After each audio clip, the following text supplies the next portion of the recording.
Thank you lord, worship you father. प्रभु यीशु मसीह के नाम से आप सभी का बहुत बहुत स्वागत करता हूं परमेश्वर के अद्भुत शिक्षा वचन, जिसका शीर्षक हम लेके चल रहे हैं study on the book of Daniel. और आज जिस विषय पे हम बात कर रहे हैं दोस्तों, वह है अध्याय 5 चैप्टर 5। और उसी के शुरुआत में आप सभी के बीच में मैं जो शुरुआती बातें होती हैं आपके बीच में रखना चाहूँगा। और सबसे पहले खैरियत, उम्मीद रखता हूँ कि आप लोग की ठीक है, आप लोग सुरक्षित हैं और मेरे यीशु ने आपको सलामत रखा है। फेसबुक, यूट्यूब, आप जितने भी लोग प्रभु में लगातार 4 दिन से, आज का 5वां दिन है, आप लोग बहुत कुछ सीख रहे हैं। और मुझे ये देखकर बेहद खुशी है कि मैं समझता हूँ कि अभी तक लाखों में लोग जो है फेसबुक और यूट्यूब दोनों जगह से अभी तक लोग इस स्टडी को देख चुके हैं, सुन चुके हैं। मुझे नेशनली और इंटरनेशनली काफ़ी कॉल्स, मैसेजेस आ रहे हैं और मैं सिर्फ और सिर्फ इसका सारा श्रेय, महिमा यीशु को देना चाहूँगा। दोस्तों, उम्मीद रखता हूं आप लोग जुड़ गए हैं और आप लोग सभी बिल्कुल तैयार हैं। उसी आशा के साथ मैं यहां से आगे बढ़ना चाहूँगा। ना, सबसे पहले जो शुरुआती चीज़ें होती हैं, जैसे कि आवाज़ ठीक है वो बता दें, विजुअल अभी तक क्लियर दिख रहा है वो बता दें, क्योंकि बहुत ज़रूरी है कि आपको सब साफ और जो है ठीक से दिखाई दे, ताकि मुझे शिक्षा देने में जो है किसी प्रकार की दिक्कत ना हो और आपको भी ना हो। ना दोस्तों, शुरुआत में जो लोग जहां से जुड़े हैं मैं वो बता देता हूं। इन सभी जगह से आप लोग मुझे देख रहे हैं लगातार। मैं चाहे वो कोई भी कॉन्सेप्ट से आता हूँ, वो चाहे the book of study revelation हो या डैनियल हो, रैप्चर हो या कोई भी अन्य विषय, मैं उन सभी लोगों का विशेष करके ये जितने नाम आप देख रहे हैं, जहाँ जहाँ से लोग देख रहे हैं, मुंबई है, पूना है, नागपुर है, पंजाब है, गुजरात है, कर्नाटका है, मध्य आंध्र प्रदेश है, माफ़ करें, तमिलनाडु है, उड़ीसा है, राजस्थान है, हरियाणा है, कोल्हापुर, शोलापुर, छत्तीसगढ़, भोपाल है, मध्य प्रदेश। ना, मध्य प्रदेश में जहाँ जहाँ जो सिटी आता है, जैसे जबलपुर है, फिर उसके बाद में ग्वालियर है, झांसी है, क्या है ना, भोपाल मैंने शायद ले लिया, ये भी मध्य प्रदेश में आता है। और भी जो मध्य प्रदेश में हिस्से आते हैं वो सभी को मैं धन्यवाद देता हूँ। झारखंड है, सिलीगुड़ी है, हिमाचल प्रदेश है, जम्मू कश्मीर है, शिमला है, कोलकाता है, असम है, बंगाल, ओके, नासिक है, नासिक महाराष्ट्र में आ गया, फिर दिल्ली है, और दिल्ली का नोएडा, नोएडा अलग है, मुझे नहीं मालूम, ओके, नोएडा से भी काफ़ी लोग देखते हैं। और साथ ही साथ गोवा, नॉर्थ ईस्ट, उत्तराखंड, रांची, उत्तर प्रदेश से काफ़ी लोग देखते हैं। उत्तर प्रदेश में बिहार आता है, मुझे नहीं मालूम, बिहार से भी लोग देखते हैं, गया से। उत्तर प्रदेश, फिर बाहर की जो कंट्रीज़ हैं, जैसे पाकिस्तान है, नेपाल है, श्रीलंका है, अफ्रीका है, न्यूजीलैंड है, यूके है, यूएसए है, इजराइल है, इटली है, अरब कंट्रीज़ है, अरब कंट्री में बहुत सारे जगह से लोग देखते हैं, लंदन है, बेल्जियम है, मॉरिशस है, ऑस्ट्रेलिया है, लक्समबर्ग है, मेलबर्न है, सेंटियागो है, कनाडा है, स्वीडन है, और एक और नाम आज जुड़ा है, और वह 2 नाम इनफैक्ट जुड़ा है, स्वीडन और हांगकांग। इन सभियों को आप लोग जहां जहां से देख रहे हैं, आप सभियों को बहुत बहुत धन्यवाद कि आप लोग देखते हैं। ना, कुछ सिटीज या कंट्रीज, राज्य, राष्ट्र नहीं जोड़े क्योंकि मेरे नॉलेज में अभी तक नहीं आया, जैसे आता है मैं उसको यहां पर जोड़ता चला जाऊंगा। ना, मकसद एक ही है दोस्तों, आप लोग इतनी तादाद में, ओके, यही आंकड़ा, आप लोग इतनी तादाद में जो आप लोग देखते हैं मुझे, मैं समझता हूं कि मैं उसके प्रति ईमानदार रहना चाहूंगा जी। वो इसलिए क्योंकि परमेश्वर ने आप लोगों को मुझे दिया है ताकि मैं ये खरी शिक्षाएं आप लोगों तक पहुंचा सकूं। आप लोग कमेंट करते हैं, लाइक करते हैं, मैं उसके लिए जो है पर्सनली देखता हूं, मैं उसको रिप्लाई देता हूं। याद रखिए, मैं पर्सनली देखता हूं, ठीक है ना, मुझे जैसा टाइम मिलता है ना। साथ ही साथ दोस्तों, यूट्यूब वाले जितने भी हैं, 88,000 अभी तक सब्सक्राइबर हो गए, और मैं समझता हूं कि वो सभियों को भी मैं बड़ी रिस्पॉन्सिबिलिटी के साथ आपके बीच में खरी शिक्षा लाता रहूं, ये मैं रिस्पॉन्सिबिलिटी लेता हूं और मैं ऐसा करूंगा भी ना। साथ ही साथ दोस्तों, जो फेसबुक पे अभी देख रहे हैं और आप जहां से भी वर्ल्ड वाइड आप लोग देख रहे हैं, आपने मेरे चैनल को यानी डैनियल राज के चैनल को आपने यदि सब्सक्राइब नहीं किया है तो मैं रिक्वेस्ट करता हूं कर लीजिए। पता है क्यों? ना तो आपको पैसे लगते हैं करने के लिए और ना मैं खुद पैसे कमाता हूं यूट्यूब से, मैं टोटल मुफ्त में चलाता हूं, ठीक है ना दोस्तों। ऐसा मैं इसलिए कह रहा हूं क्योंकि मैं जब मैसेजेस को अपलोड करता हूं यूट्यूब पे तो मैं चाहता हूं कि वो आप तक पहुंचे और आप लोग उसको देखें।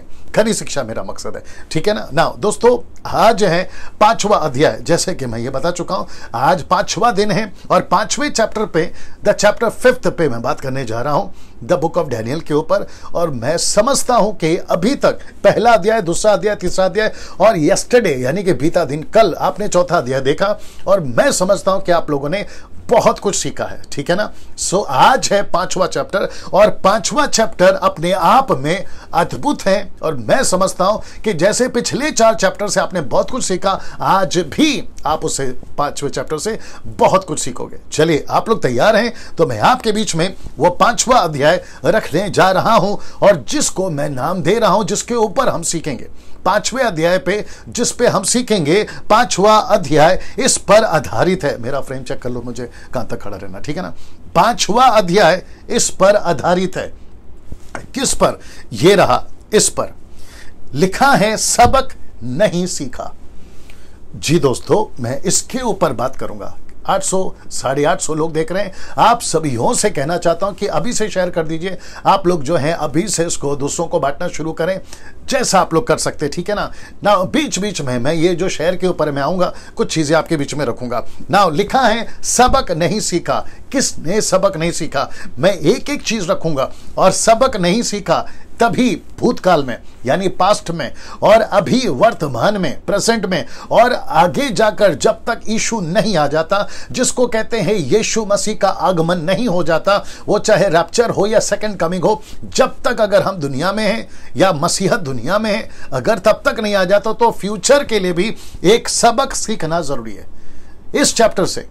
और मैं पूरी ईमानदारी के साथ और पूरी कोशिश करते हुए कॉन्टेक्स्ट के साथ में सारी चीजें आपके बीच में रखूंगा कि राजा ने, जिसका मैं अभी जिक्र करने वाला हूं, उसने क्या सबक नहीं सीखा और कहीं ऐसा ही गलती आप और हमसे तो नहीं हो रही है कि कहीं हम भी ये चीजों से सबक नहीं सीख पा रहे। पहला कुरिन्थियों 10वां अध्याय वचन 1 से पौलुस शुरू करता है इजरायलियों की। वो कहता है कि जो कुछ घटा था उन 40 सालों में 6 लाख लोगों के साथ में, वो कहता है चैप्टर को शुरू करते वक्त में पहला कुरिन्थियों 10:1 में वो कहता है कि वो सारी घटनाएं हम सभी के लिए एक सबक है, हम सभी के लिए उदाहरण है।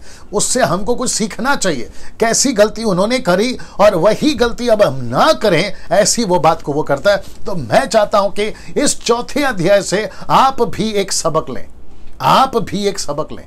और वो सबक क्या है मैं आपके बीच में रखने जा रहा हूं। नाउ इसका जिक्र मैं जब पद 22 और 23 पे आऊंगा तो आपको क्लियर करूंगा, ठीक है। तो आप ये याद रखिए कि सबक नहीं लिया या सबक नहीं सीखा, आपने भी सबक आज लेना है और सीखना है। यदि नहीं सीखा, गई भैंस पानी में। चलिए ना दोस्तों, नबूकदनेस्सर जिसकी मैं कल तक बात कर रहा था और मैंने आपको यह भी बताया कि मुझे यानी कि डैनियल राज को आश्चर्य नहीं होगा कि नबूकदनेस्सर मुझे न्याय के दिन या जब हम स्वर्ग में जाएंगे तो वो वहां पर उद्धार पाए हुए कैटेगरी में होगा। मुझे से कोई परहेज नहीं होगा। मैं खुद चाहता हूं कि ये आदमी बचे। पता है क्यों? क्योंकि जो परमेश्वर को आदर करता है, जो परमेश्वर पर विश्वास करता है, वो बचाया जाएगा। ओल्ड टेस्टमेंट की बात कर रहा हूं। न्यू टेस्टमेंट में तो शर्त एक ही है, यीशु को जब तक स्वीकार नहीं करेगा, वो चाहे कोई भी हो, रोडपति, करोड़पति, ऐसा वाला, वैसा वाला, पैसा वाला, यीशु को नहीं अपनाता वो स्वर्ग नहीं जाएगा। ये बात तो तय है। लेकिन ये व्यक्ति, अब कल तक हम देखे थे कि इसका जीवन कितना अद्भुत रहा। जी ये सच है कि ये मूर्ति पूजक था, ये सच है कि ये एक गलत आदमी था, ये सच है कि इसने बहुत सारी बुराई की, ये भी सच है कि पूरी दुनिया में इसका दबदबा चला। लेकिन ये भी सच है कि चौथे अध्याय में मरने से पहले इसने सच्चे परमेश्वर को जान लिया। और इसलिए मैंने लिखा है कि 562 BC में ये मर गया। कम से कम 42 to 43 एवरेज में बात कर रहा हूं, इसने राज करा। 43 इयर्स इसने राज करा बेबीलोन में। और उसके बाद में जो है इसकी मृत्यु हो जाती है 562 में, 562 BC में। BC का मतलब ईसा पूर्व ना। उसके बाद में एक एवरेज के हिसाब से पैसिफिक कोई डेटा मेरे पास में नहीं है, या फिर आपको नहीं दे पाऊंगा प्रूफ। क्रिटिक्स के हिसाब से, हिस्ट्री के हिसाब से मैं बता रहा हूं कि ये जो राजा है ये नबूकदनेस्सर का पोता और 5वें नंबर का राजा था ये बेबीलोन में।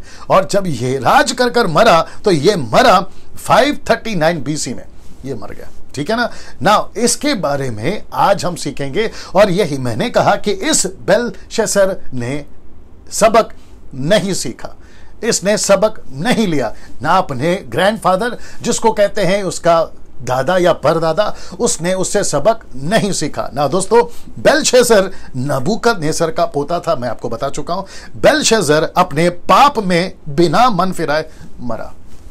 और उम्र क्या थी जब ये मरा? ये 36 साल का था, 36 ईयर्स ओल्ड। ये अपने पाप में ही मरा। इसको मन फिराने के लिए इसने अपना जीवन अपने दादा की तरह नहीं दिया ना। इसको देखिए, बेलशस्सर के नाम का अर्थ है, मैं ये शुरुआत में आपको जो शुरुआती चीजें देता हूं ताकि आपको पूरा बेस समझ में आए। ठीक है ना। बेलशस्सर के नाम का अर्थ है, जो कि मैं इंग्लिश में रखूंगा, Bel, the god of Bel, मतलब बेबीलोन का जो परमेश्वर है। बेल का मतलब है, बेलशस्सर का मतलब है बेल प्रोटेक्ट द किंग, मतलब जो बेल है, जो परमेश्वर है, उनका ईश्वर है, देवता है, वो राजा की मदद करेगा। नाउ आप सभी को पता है कि नबूकदनेस्सर हो या उसके बाद के राजा हो या वहां का पूरा जो पैलेस है, साम्राज्य है, वो अपने अपने देवताओं के नाम पे राजाओं का, पोतों का, परपोतों का, या फिर जिसको गुलाम बना कर लाते थे, जिसको नौकर बनाते थे, जैसे 3 दोस्तों का दानियल के, उनका भी नाम चेंज किया, लेकिन नाम किसके ऊपर रखा? उनके देवताओं पर। तो वहां पर एक चलन चलती थी कि जिसका भी नाम हो देवता के आधार पर उनका नाम हो ना। दोस्तों, अब एक ऐसी चीज आपके बीच में रखने जा रहा हूं, जैसे मैंने कहा, जैसे मैंने कहा कि यहां पर BC 539 BC में राजा बेलशस्सर मर चुका था या मर गया था, और यहां है उसके जीवन काल का, किसके? बेबीलोन का। यिर्मयाह की किताब आपको याद होगा 25वें अध्याय में कि 70 साल बेबीलोन यरूशलेम पर राज करेगा। तो अब जो मैं रखने जा रहा हूं, आपके दिमाग में एक पिक्चर बना लीजिए अभी, क्योंकि अभी कल 6वां अध्याय है, फिर 7वां अध्याय शुरू हो जाएगा, जो कि टोटल डायमेंशन चेंज हो जाएगा, टोटल फेस चेंज हो जाएगा, और 6वें अध्याय तक आपको यह पता चलेगा कि एक कैरेक्टर क्या था जिसका नाम है डैनियल। फिर उसके बाद में डैनियल की प्रोफेसीज शुरू होती है, ठीक है ना। प्राइमरी, सेकेंडरी और फाइनल, ये 3 जो एंगल है मैं आपको बताऊंगा अच्छे से, ठीक है ना। वहां से शुरू होती है, लेकिन आपके दिमाग में रखिए ये वाला कि नगर अब तक मादियों और फरासियों से घिर चुका था। कहां पर? जब बेलशस्सर राज कर रहा था तब तक मादियों और फरासियों ने इस पर राज्य या फिर कब्जा करना शुरू कर दिया था। लेकिन कितना टक्का? देखिए, 90%, और 10% मादियों और फरासियों के कब्जे में 90% आ चुका था, लेकिन 10% नहीं आया था। और जिसके चलते जहां राजा रहता था, जहां नबूकदनेस्सर ने बड़ी बड़ी दीवारें, मैंने आपको उसका पूरा डिस्क्रिप्शन दिया था कि महल कैसा है, गूगल पे भी टाइप कर लीजिए, विकिपीडिया आपको अच्छे से बताएंगे कि क्या है क्या नहीं है ना। वहां पे जहां राजा बेलशस्सर रहता था, जहां वो राज कर रहा था अपने 36 एज तक में, उसने आनंद मनाना शुरू किया। किसको लेकर? लिखा है नगर को लेकर। कौन से नगर को लेकर? जो 10% नगर बचा था। और उसको लगा कि मादी और फरासी जो कब्जा कर चुके हैं बेबीलोन पर, 90%, वो 10% नगर पे कब्जा नहीं कर सकते, क्योंकि उसके परदादा ने या ग्रैंडफादर ने उस पैलेस को इतना मजबूत बनाया है कि कुछ भी हो जाए कोई दुश्मन अंदर आ नहीं सकता। और जिसके चलते इस व्यक्ति ने 1000 राजाओं को, उनकी पत्नी रानियों को और न जाने कितनों को लेकर एक पार्टी करी, जिसका मैं अभी जिक्र यहां पे करूंगा। इसका मतलब है, मेरा फ्रेंड ठीक है, इसका मतलब है कि अभी तक, और जैसे ही कुछ आता तो बताओ, कल वाला बात ना आपके पास आता हूं ना। जैसे ही इसको यह पता चला कि 10% नगर सुरक्षित है, वो जहां मैं रहता हूं वो सुरक्षित है, चाहे कुछ भी हो जाए। आपको एक बात याद दिला दूं कि परमेश्वर ने बेबीलोन को जो टाइम दिया था ना, वो सिर्फ 70 साल का दिया था। 70 साल का दिया था, 70 साल का दिया था। अभी इसी पुस्तक के पहले अध्याय वचन 1 में और 1 से लेकर 2 तक में परमेश्वर ने खुद नबूकदनेस्सर को यरूशलेम उसके कब्जे में दिया था। जब परमेश्वर यरूशलेम को उनके कब्जे में दे सकता है तो परमेश्वर ही वापस से बेबीलोन या कोई भी तुर्रम खान हो उसके हाथ से अपना मंदिर छीन सकता है। और यही घड़ी अब यहां पर आ रही है। मैं वापस कहता हूं कि सबक नहीं सीखा, इसके ऊपर मैं बात करूंगा। और आज का जो चैप्टर है मैं आप सभी के साथ, मुझसे जितने सुन रहे हैं अभी और जितने सुनेंगे कभी भी, उन सब से कनेक्ट करूंगा और आपको उससे कनेक्ट होना होगा और हमको सबक सीखना होगा, ठीक है ना। नाउ दोस्तों यहां से चलते हैं आज का पहला वचन जो कि आपके बीच में यहां पर आ कि बेलशस्सर नामक राजा ने अपने 1000, मैंने याद है ना, मैंने कहा था 1000 लोग, 1000 प्रधानों के लिए बड़ी दावत की, पार्टी करी, दावत करी और उन 1000 लोगों के सामने दाख मधु पिया। ये दाख मधु पिया ना, ये है आंकड़ा ना। दोस्तों 1200 लोग अभी देख रहे हैं, मैं यहां थोड़ा देर के लिए रुक रहा हूं। उन सभी 1200 लोगों से कहना चाहता हूं जो कि मैंने कल भी कहा था कि अगर फेसबुक पे, क्योंकि तरह तरह के लोग आते हैं और इसमें मसीह लोग भी हैं, गैर मसीह लोग हैं, Christ follower, non Christ follower, सब तरह के आते हैं, हिंदू मुस्लिम से सब लोग आते हैं, ठीक है ना। अगर कोई विचित्र प्राणी, समझ गए ना आप, विचित्र प्राणी मतलब उल्टा सीधा कमेंट्स करता है, मैं आप लोगों से रिक्वेस्ट करता हूं कि आप लोग उनको रिप्लाई मत दीजिए। वो चाहे कितना भी गिरा हुआ कमेंट्स करें या शब्द बोलें, आप उनको जो है रिप्लाई मत दीजिए। आप सिर्फ फोकस करिए, बातों को सुनिए। मेरी टीम यहाँ पर बैठी है जो उनको ब्लॉक करने का काम कर रही है या उनको हटाने का काम कर रही है, वो कचरा साफ करने का काम यहाँ पे कर रही है। आप लोग उसके लिए परेशान नहीं होना। साथ ही साथ जो 1200 लोग अभी देख रहे हैं, मेरी रिक्वेस्ट है आप लोगों से कि आप लोग जितना हो सकता है कि ऐसी खरी शिक्षाओं को, ऐसी टीचिंग को, यदि आपको ठीक लगता है कि यस डैनियल भाई हमको इसको दूसरों को भी पहुंचाना होगा, जो मसीह लोग हैं वो पसंद मुझे करते हो या ना करते हो, इसकी लिंक कॉपी करिए, फेसबुक यूट्यूब से लिंक कॉपी करिए और व्हाट्सएप पे डालते जाइए। और जो पास्टर या एडमिन आपको कहता है कि नहीं भेजना, मैं उन तक ये मैसेज पहुंचाना चाहता हूं आपके जरिए से कि मुझे फिर ये शक हो रहा है कि वो व्यक्ति, वो सेवक, वो एडमिन परमेश्वर का बच्चा है या शैतान का, जो परमेश्वर के वचनों को रोकने की कोशिश कर रहा है। ऐसे ग्रुप में जब आप लोग मेरे लिंक को शेयर करते हैं तो आप लोग इसलिए नहीं करते कि मुझे फेमस करो। मुझे परमेश्वर के दया से परमेश्वर ने बहुत कुछ दिया है, बहुत फेमस किया है, वो बात अलग है। जब गाना गाता था ना 20 साल, तो वो अलग विषय है, मैं उसके ऊपर नहीं जाना चाहूंगा, ठीक है ना। लेकिन मैं चाहता हूं कि यीशु का सच्चा वचन पहुंचे। शैतान को बड़ी तकलीफ हो रही है इन दिनों में, और जब से लॉकडाउन शुरू हुआ है ना भारत में कोरोना वायरस के चलते, तब से लूसीफर को खास करके मुझसे बहुत तकलीफ है। पता है क्यों? क्योंकि इस 3 महीने में आप बिलीव नहीं करेंगे, परमेश्वर की उपस्थिति में बोल रहा हूं, मुझे इतने कॉल्स और इतने मैसेजेस आए कि पास्टर डैनियल हम भटके हुए थे कोरोना वायरस के पहले, हमको नहीं पता था, हम बस बहते नाली में, पानी में जैसे चलते ना वैसे चले जा रहे थे, क्या कर रहे, क्यों जा रहे चर्च में, क्यों मसीह बन गए, क्यों यीशु को अपने नहीं पता था। लेकिन जब से लॉकडाउन हुआ है, जब से कोरोना वायरस आया, हमारे होश ठिकाने आ गए। और आपके वीडियो ने, मतलब मेरे वीडियो ने, मैं जो प्रचार कर रहा हूं 5 मिनट का हो या फिर प्रकाशित वाक्य हो, रैप्चर हो, कोई विषय को लेकर मैं प्रचार कर रहा हूं, तो उसके माध्यम से वो अपने जीवन को ठीक किए हैं और मैं इसका सारा श्रेय प्रभु को देता हूं। All glory goes to only one God, Jesus, that's it, ठीक है ना।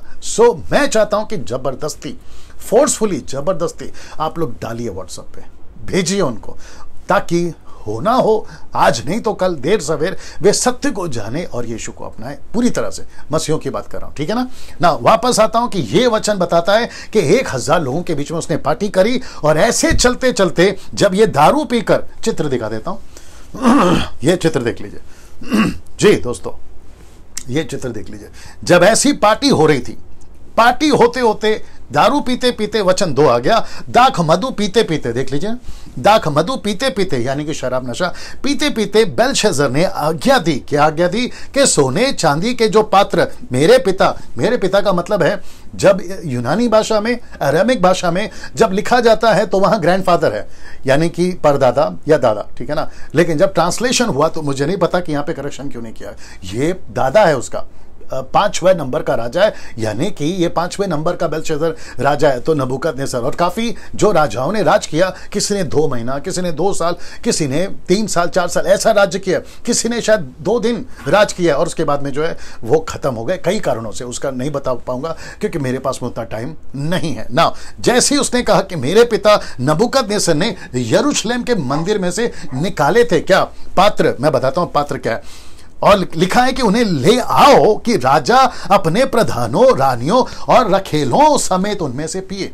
इसका मतलब है कि जो पवित्र पात्र, वाह, जो परमेश्वर के पवित्र पात्र, वो सब लेकर आओ। ऐसा क्यों, मैं आपको यह भी बताता हूं। उन दिनों में कैसे कनेक्ट करता हूं। उन दिनों में जब राजा किसी गढ़ को जीतते थे या किसी दूसरे राष्ट्र को जीतते थे, तो उस राष्ट्र का जो पहचान है या सिंबल है, उनका देवता हो, उनकी देवता की मूर्ति हो या मूर्ति से देवता से संबंधित उनका कोई भी सामग्री हो, उसको लाते थे। और जब ऐसा कुछ पार्टी होता था तो वहां से उसको लाकर क्या करते थे, डिक्लेयर करते थे कि हमने शहर को तो बर्बाद करा उसके देवता तक को नहीं छोड़ा। Can you believe this? और नबूकदनेस्सर राजा ने ऐसा नहीं किया, इसके लिए उसका जीवन बच गया। देखिए, मैं रखूंगा आपको, एक लिमिट होता है गलती करने का, एक लिमिट होता है पाप करने का। अगर आप उसमें से बच गए तो बच गए, नहीं तो फिर बोलता हूं गई भैंस पानी में, ठीक है ना। लेकिन बेलशस्सर ने वो गलती कर दी जो उसको नहीं करना था, और ना उसके पिताजी ने, क्षमा करें, दादाजी ने करी नबूकदनेस्सर ने। इसने वो गलती कर दी कि वो विजय फतेह जो मेरे दादाजी ने पाई है, आज हम बता देंगे हमारे 1000 लोगों को। कुछ लोग होते पता है शो ऑफ करने का, और इसको मुंबई की भाषा में कहते हैं कि चाय से भी ज्यादा केटली गरम। लड़ा कौन? दादाजी। होशियारी कौन मार रहा है? पोता। आप समझ रहे हैं?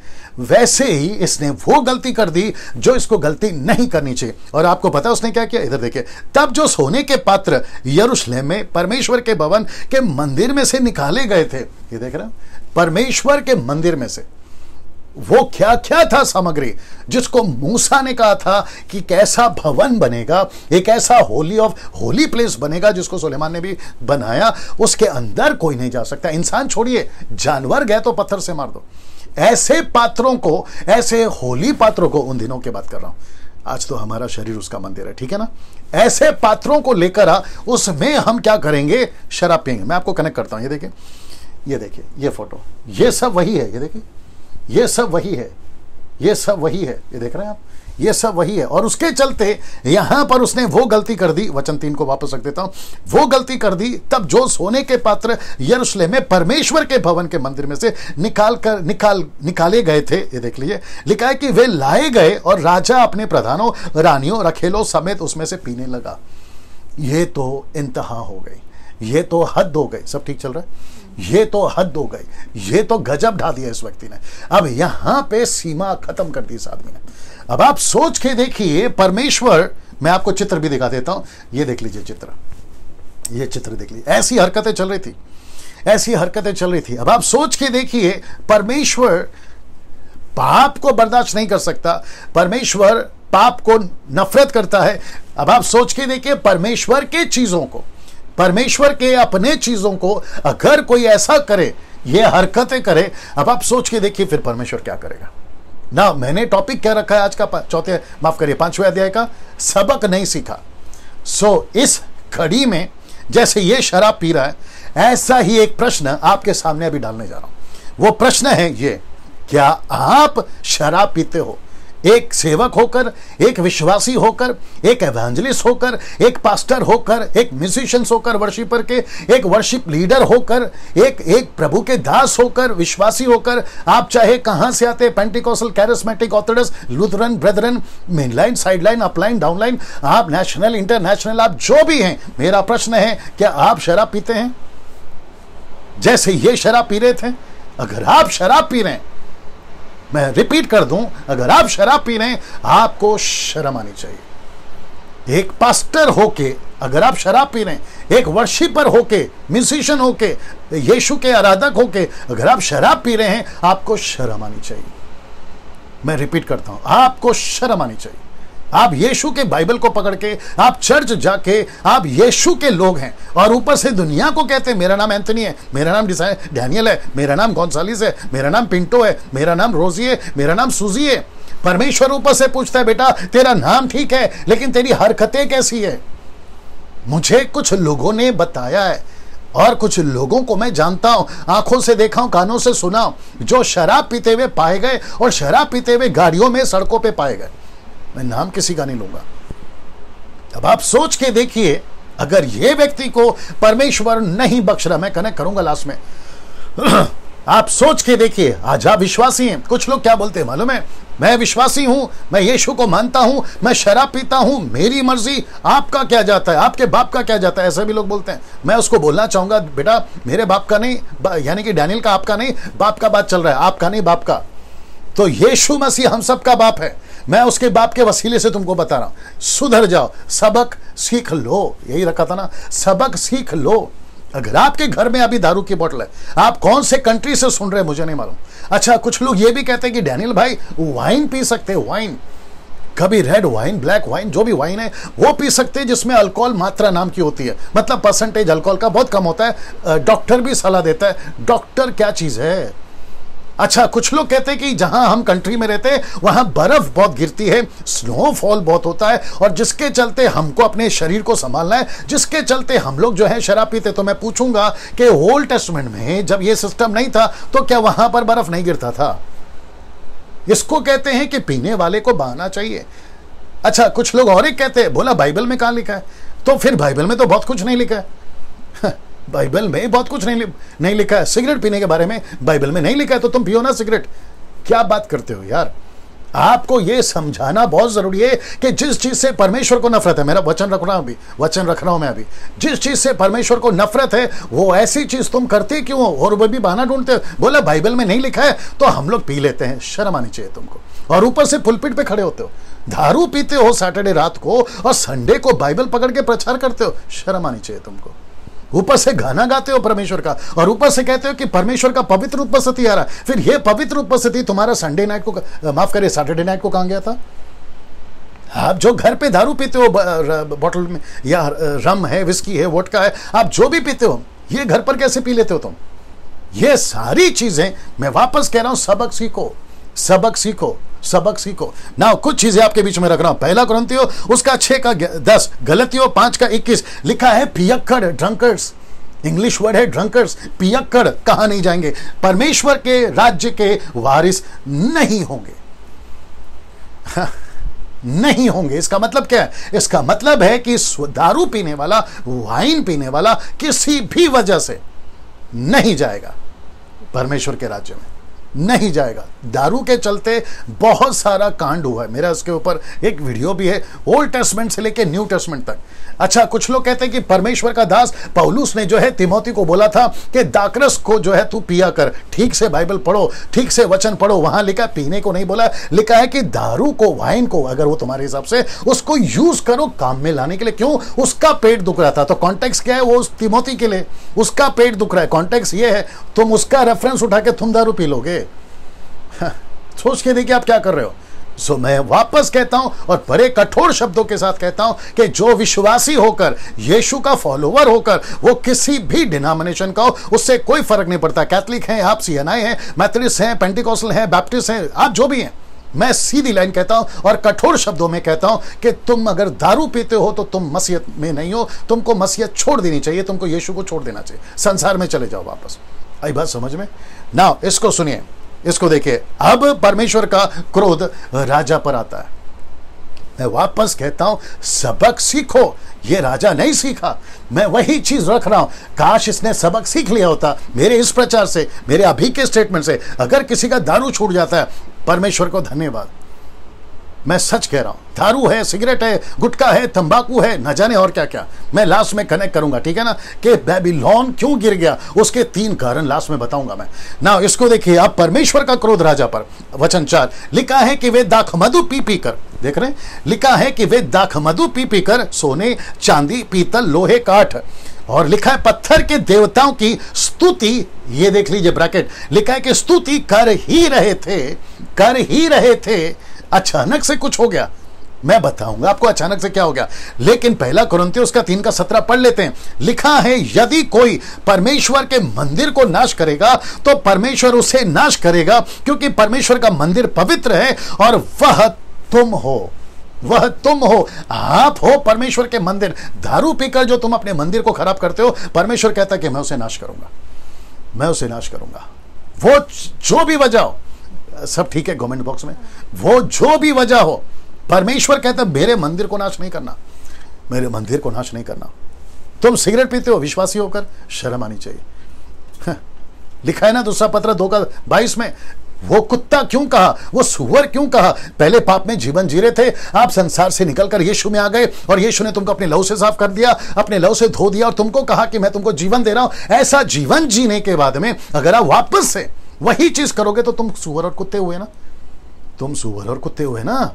वही तो बता रही है बाइबल, मैं नहीं बोल रहा हूं, बाइबल बता रही है। अब आपको गुस्सा भी आ रहा होगा, अगर आपको गुस्सा आ रहा है तो फिर मेरा प्रश्न है कि तुम किसकी औलाद हो? यीशु की औलाद हो तो तुमको गुस्सा नहीं आना चाहिए, अगर शैतान की औलाद हो तो तुमको गुस्सा आना चाहिए। और यही बात यीशु मसीह ने कहा शास्त्रीय फरीसियों से कि तुम अपने पिता, यूहन्ना की किताब उसका 8वां अध्याय वचन 43-44 से वो कहता है कि तुम अपने पिता शैतान से हो। क्यों शैतान से हो? क्योंकि तुमको मेरी बातें सच्ची जो है ना ठीक नहीं लग रही है।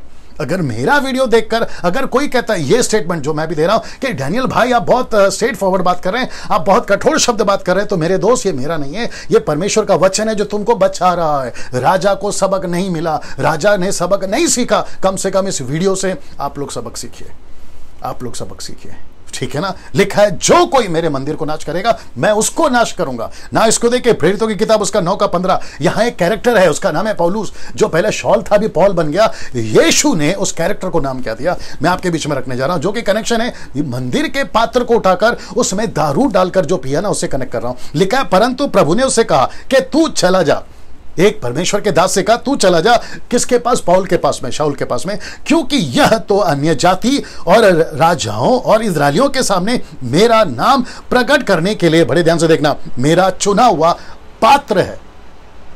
तो पौलुस कौन है? परमेश्वर का पात्र है। डैनियल राज कौन है? परमेश्वर का चुना हुआ पात्र है। आप जितने लोग यहां देख रहे हैं आप लोग कौन है? परमेश्वर का चुना हुआ पात्र है। सो प्रभु कहता है कि जो मेरा पात्र है जो मेरा पात्र है उसमें दारू क्यों डाल रहे हो? उसमें दारू क्यों डाल रहे हो? उसमें दारू क्यों डाल रहे हो? मेरी मजबूरी है कि मैं आपको वापस वहां पर लेके जा रहा हूं। उसमें दारू क्यों डाल रहे हो? उसमें दारू क्यों डाल रहे हो? कहां गया? उसमें दारू क्यों डाल रहे हो? जो मेरा पात्र है उसमें दारू क्यों डाल रहे हो?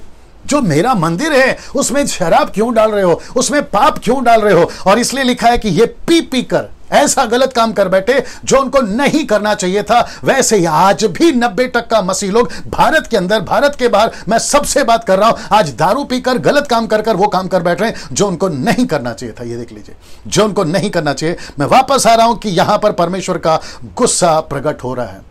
अगर मेरा वीडियो देखते देखते, अभी ये प्रचार देखते देखते, अगर अभी आपके घर पे दारू की बोतल है, अगर अभी आप लोग शराब पी रहे हैं, अगर अभी आपको पता है कि मेरे अलमारी में कुछ दारू की बोतल रखी है, आप जितनी जल्दी हो सकता है उसको निकालकर फेंक दीजिए।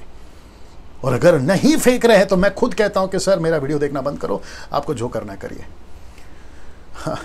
यू हैव टू अंडरस्टैंड, आज परमेश्वर हमको और आपको एक सबक दे रहा है, सबक सीखने के लिए मौका दे रहा है ना। इस बल से को नहीं मिला वो सबक, कम से कम हमको तो मिल जाए, आपको तो मिल जाए। लिखा है उसके बाद में दारू पी कर, जैसे वो पी रहे थे उनके साथ में कुछ घटना घटी, लेकिन परमेश्वर यहां पर हमसे बात कर रहा है, मेरा मंदिर को नाश नहीं करना, क्योंकि तुम मेरा चुना हुआ पात्र हो। सीधे तुम मेरा चुना हुआ पात्र हो।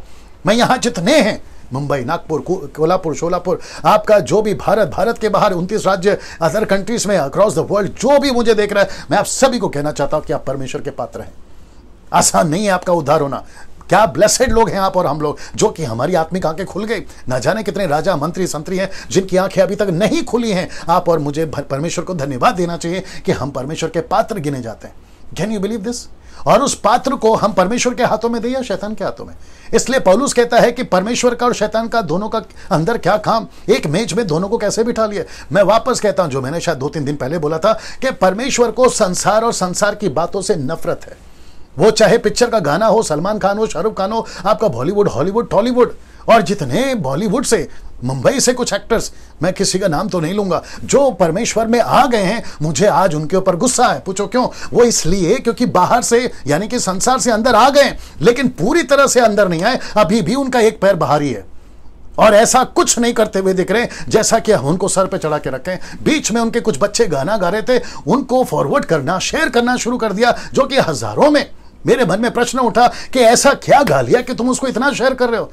और उनको भी पता है कि हम कुछ भी करें मसीह समाज हमको स्वीकार करेगा, लेकिन मैं समझता हूं कि अभी दूध का दूध और पानी का पानी करने का वक्त आ गया है। कौन सच्चा है, कौन झूठा है, कौन सही है, कौन गलत है, पहचानो, नहीं तो तुम खत्म हो जाओगे यार। मैं पास्टर डैनियल, आप इतने गुस्से में क्यों हैं? मेरा गुस्सा नहीं है, मेरा गुस्सा नहीं है। मैं तो नहीं था सर ऐसा 5-6 साल पहले, 7 साल पहले मैं नहीं था ऐसा। यह परमेश्वर का गुस्सा है। मैं आपको कल भी बता चुका हूं कि मैं सड़क पर खड़ा वो फिलिप हूं, मैं सड़क पर खड़ा वो जॉन की तरह हूं, जो परमेश्वर की आवाज बनकर आपके और उन तक तब वो पहुंचे तब मैं आप पहुंच रहा हूं। That's it. मुझे किसी से कोई परहेज नहीं है, मुझे किसी से कोई प्रॉब्लम नहीं है। मुझे समस्या है उसके राज्य से, परमेश्वर के राज्य से, बस उसी के वसीले से बात कर रहा हूं। और यही आवाज तुम्हारी निकलेगी जिस दिन तुम्हारी आंख खुलेगी। और ऐसी ही तड़प मैं चाहता हूं कि मसीह मंथन वालों, अगर आप लोग सुन रहे हैं, मेरी कलीसिया ग्रेस मिनिस्ट्री, अगर आप लोग सुन रहे हैं, ऐसी ही तड़प यीशु मसीह हम सब में डालना चाहता है। ऐसी ही पुकार, ऐसी ही दहाड़, ऐसी ही परमेश्वर चाहता है कि आत्मिक एंगर, स्पिरिचुअल एंगर परमेश्वर आज देखना चाहता है। नहीं तो पौलुस क्यों चिल्लाता, पौलुस क्यों भड़कता? वो पौलुस क्या कहता है पता है? मैं तुम्हारे बीच में जब आता था तुम तो इतना प्यार करते थे कि तुम अपनी आंखें निकाल कर मुझे दे देते, लेकिन मैंने जैसे ही तुमको करेक्शन करना शुरू करा मैं तो तुम्हारा विरोधी बन गया। वो कहता है ऐसा क्यों? यही तो बात यीशु के साथ में भी हुई ना। यीशु को क्रूस पे क्यों चढ़ाया? यही वजह है कि यीशु मसीह सच कहते थे, शास्त्री फरीसियों का पोल खोलते थे, उनको वो कहते थे कि तुम ऐसा चूना पेती हुई कब्र हो, ऊपर से तो खूबसूरत है लेकिन सड़ी हुई लाशें अंदर। मसीह जीवन मजाक नहीं है, मसीह जीवन शराब पीना नहीं है, मसीह जीवन अय्याश करना नहीं है, मसीह जीवन टाइम पास करना नहीं है, मसीह जीवन सांसारिक बनकर नहीं जीना है जैसे कि चल रहा है आजकल। मसीह जीवन क्या है? परमेश्वर आपका वचन में आपको बता रहा है, उसमें निकरिए, उसमें आपका जीवन बताइए। मैं बहुत सारी आज बातें रखूंगा, लिखा है कि सबक सीखना होगा ना। दोस्तों इसको देखिए, वचन 5 कहता है कि उसी घड़ी, परमेश्वर का गुस्सा आ रहा है, उसी घड़ी मनुष्य के हाथ की सी उंगलियां, हाथ की सी, जरा देख लीजिए, कई उंगलियां निकलकर, ऐसा लिखा है कि कई उंगलियां निकलकर दीवट के सामने राजभवन की दीवार के चूने पर कुछ लिखने लगी। वो क्या लिखने लगी, उसका क्या अर्थ है, मैं आपको सब बताऊंगा। सब ठीक है? यहां वो सब बताऊंगा, ठीक है ना सब ना। लिखा है कि चूने पर कुछ लिखने लगी और हाथ का जो भाग लिख रहा था वह राजा को दिखाई पड़ा। मैं आपको चित्र दिखा देता हूं, ये चित्र देख लीजिए। सब ठीक है? उसमें दिख रहा है जी। और वो क्या लिखा था? अरामिक में, अरामी भाषा में, अरामिक में लिखा था मने मने तकेल ऊपर सीन, ऊपर सीन, मने मने तकेल ऊपर सीन। मैं उसका सब मतलब बताऊंगा, ठीक है ना दोस्तों।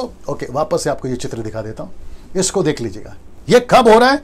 ये देखिए, ये अब हो रहा है कि जैसे ही वो दारू पी रहे थे, पीते पीते, मूर्ति पूजा करते करते, गलत काम करते करते, उसी घड़ी ये हाथ आ गया, उंगलियों से कुछ लिखने लगा, और जो लिखने लगा वो यह था, मने मने तकेल ऊपर सीन, ये लिखने लगा। अब इसका क्या मतलब है और यहां क्या हो रहा है ये सब बताऊंगा, लेकिन जब ये घटना घट रही थी, आइए देखते हैं राजा के साथ क्या हुआ। वचन 6 आपके बीच में रखने जा रहा। उसे देखकर राजा भयभीत हो गया और वह मन ही मन घबरा गया। अब इसका घबराहट और इसका भयभीत यानी कि डर कितना भयंकर है मैं प्रकट कर रहा हूं वचन के अनुसार। उसकी कमर के जोड़ ढीले हो गए। कमर का जोड़ का ढीले का होने का मतलब क्या मालूम है? जो व्यक्ति खड़ा था कमर से वो लचक गया और नीचे बैठ गया या फिर गिरने लगा। उसकी कमर लचक गई, ढीली हो गई। अब इसको देखो, कांपते कांपते उसके घुटने एक दूसरे से लगने लगे। घुटने आपस में जुड़ते हैं ना, आदमी कब डरता है, ऐसी घबराहट में ये राजा की हालत हो गई। आपको पता है क्यों?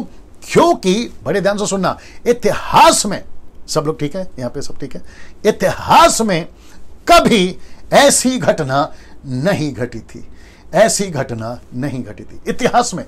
और ना कभी आगे कहीं पढ़ने में आया, सिवाय यूहन्ना की किताब उसके 8वें अध्याय में जब व्यभिचार औरत पकड़ाई गई थी, यीशु मसीह जमीन पे उंगली से लिख रहे थे, सिवाय उसके। लेकिन इस राजा की हालत खराब हो गई साहब। और मैं वापस कहता हूं कि यह चैप्टर हमें सबक सीखने के लिए बताता है। सोच के देखिए, आज आपके साथ सब कुछ ठीक चल रहा है,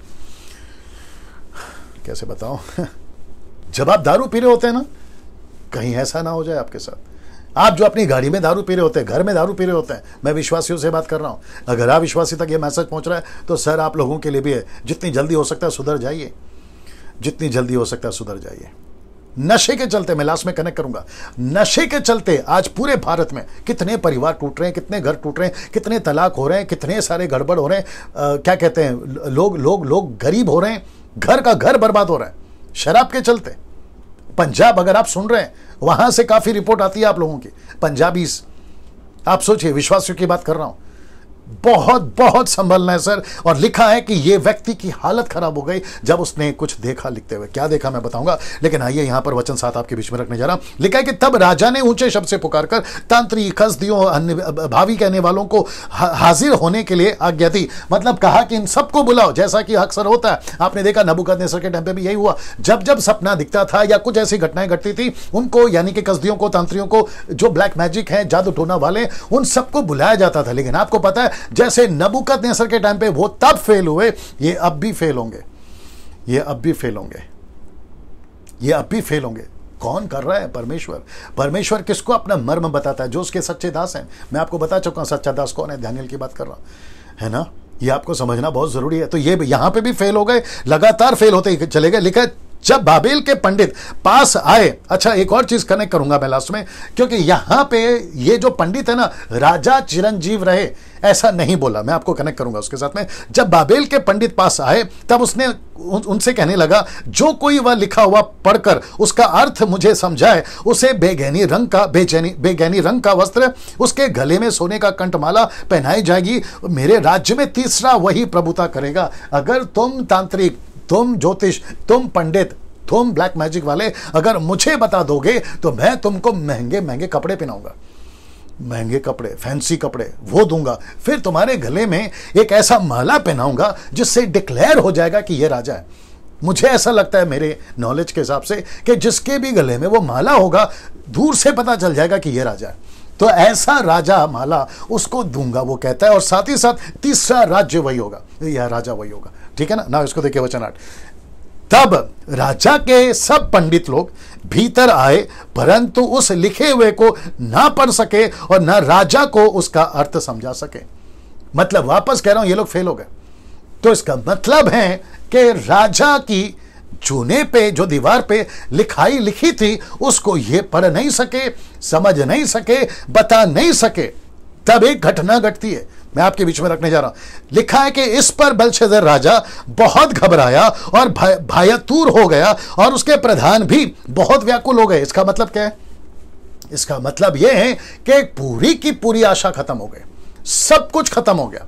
ना अर्थ बता सकता है कोई, ना उसका लिखाई बता सकता है कोई। तो राजा परेशान होकर जब अपने उसी पैलेस में, उसी पार्टी हॉल में थक हार करके अब किसके पास जाऊं, तब एंट्री होती है एक मैडम की, एक औरत की, एक स्त्री की। मैं रखने जा रहा हूं कौन है, लिखा है रानी की एंट्री होती है। यह रानी कौन है बताता हूं। नबूकदनेस्सर की पत्नी हो सकती है 50-50, क्योंकि अपने पास में कोई सबूत नहीं है। ऐसा लिखा है कि रानी आए, वचन 10 में बता रहा हूं आपको। लिखा है कि रानी की एंट्री होती है, नबूकदनेस्सर की पत्नी हो सकती है या फिर इसकी दादी हो सकती है, XYZ। रानी की एंट्री होती है वचन 10 में। राजा और प्रधानों के वचनों को सुनकर, देख लीजिए, रानी दावत के घर में आई और कहने लगी। क्या कहा? बहुत अद्भुत है। एक्सक्यूज मी, बहुत अद्भुत है। ठीक है ना, रख रहा हूं कुछ सेकंड के लिए। बहुत अद्भुत है दोस्तों। इसने ऐसी बात करी, नीति वचन 31 याद आ जाएगा आपको, प्रोवर्ब्स चैप्टर 31 याद आ जाएगा। औरत बुद्धिमान होती है। जैसे ये रानी आई, इसने कुछ ऐसा कहा, एक्सक्यूज मी, इसने कुछ ऐसा कहा जो पूरा का पूरा माजरा ही बदल गया वहां का। और ऐसी बुद्धिमान औरत परमेश्वर को आज भी चाहिए। इसलिए मैं हमेशा कहता हूं, पुरुष हो या स्त्री हो, सब के सब परमेश्वर का कार्य करें। सब ठीक है, परमेश्वर का कार्य करें।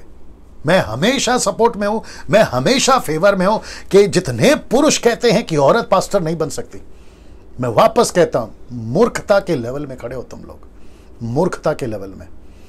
मुझे नहीं पता कि तुम लोगों को क्या हो गया है, कौन सा स्क्रिप्चर कैसे पढ़ते हो, कौन से कॉन्टेक्स्ट में पढ़ते हो, मुझे नहीं पता। लेकिन जहां तक वचन मुझे दिखता है, एक भी जगह पे ओपन चैलेंज दे रहा हूं, किसी को भी, नेशनल हो या इंटरनेशनल, जो कि मैं ऑलरेडी दे चुका हूं, अभी भी कोई सामने नहीं आया। एक भी वचन स्पेसिफिक, क्रिस्टल क्लियर स्टेटमेंट लिखित में, जैसे यूहन्ना 14:6 कहता है, मार्ग मैं हूं, सत्य मैं हूं, जीवन मैं हूं, ऐसा लिखित लाइन निकाल के बता दे कि स्त्री पास्टर नहीं बन सकती।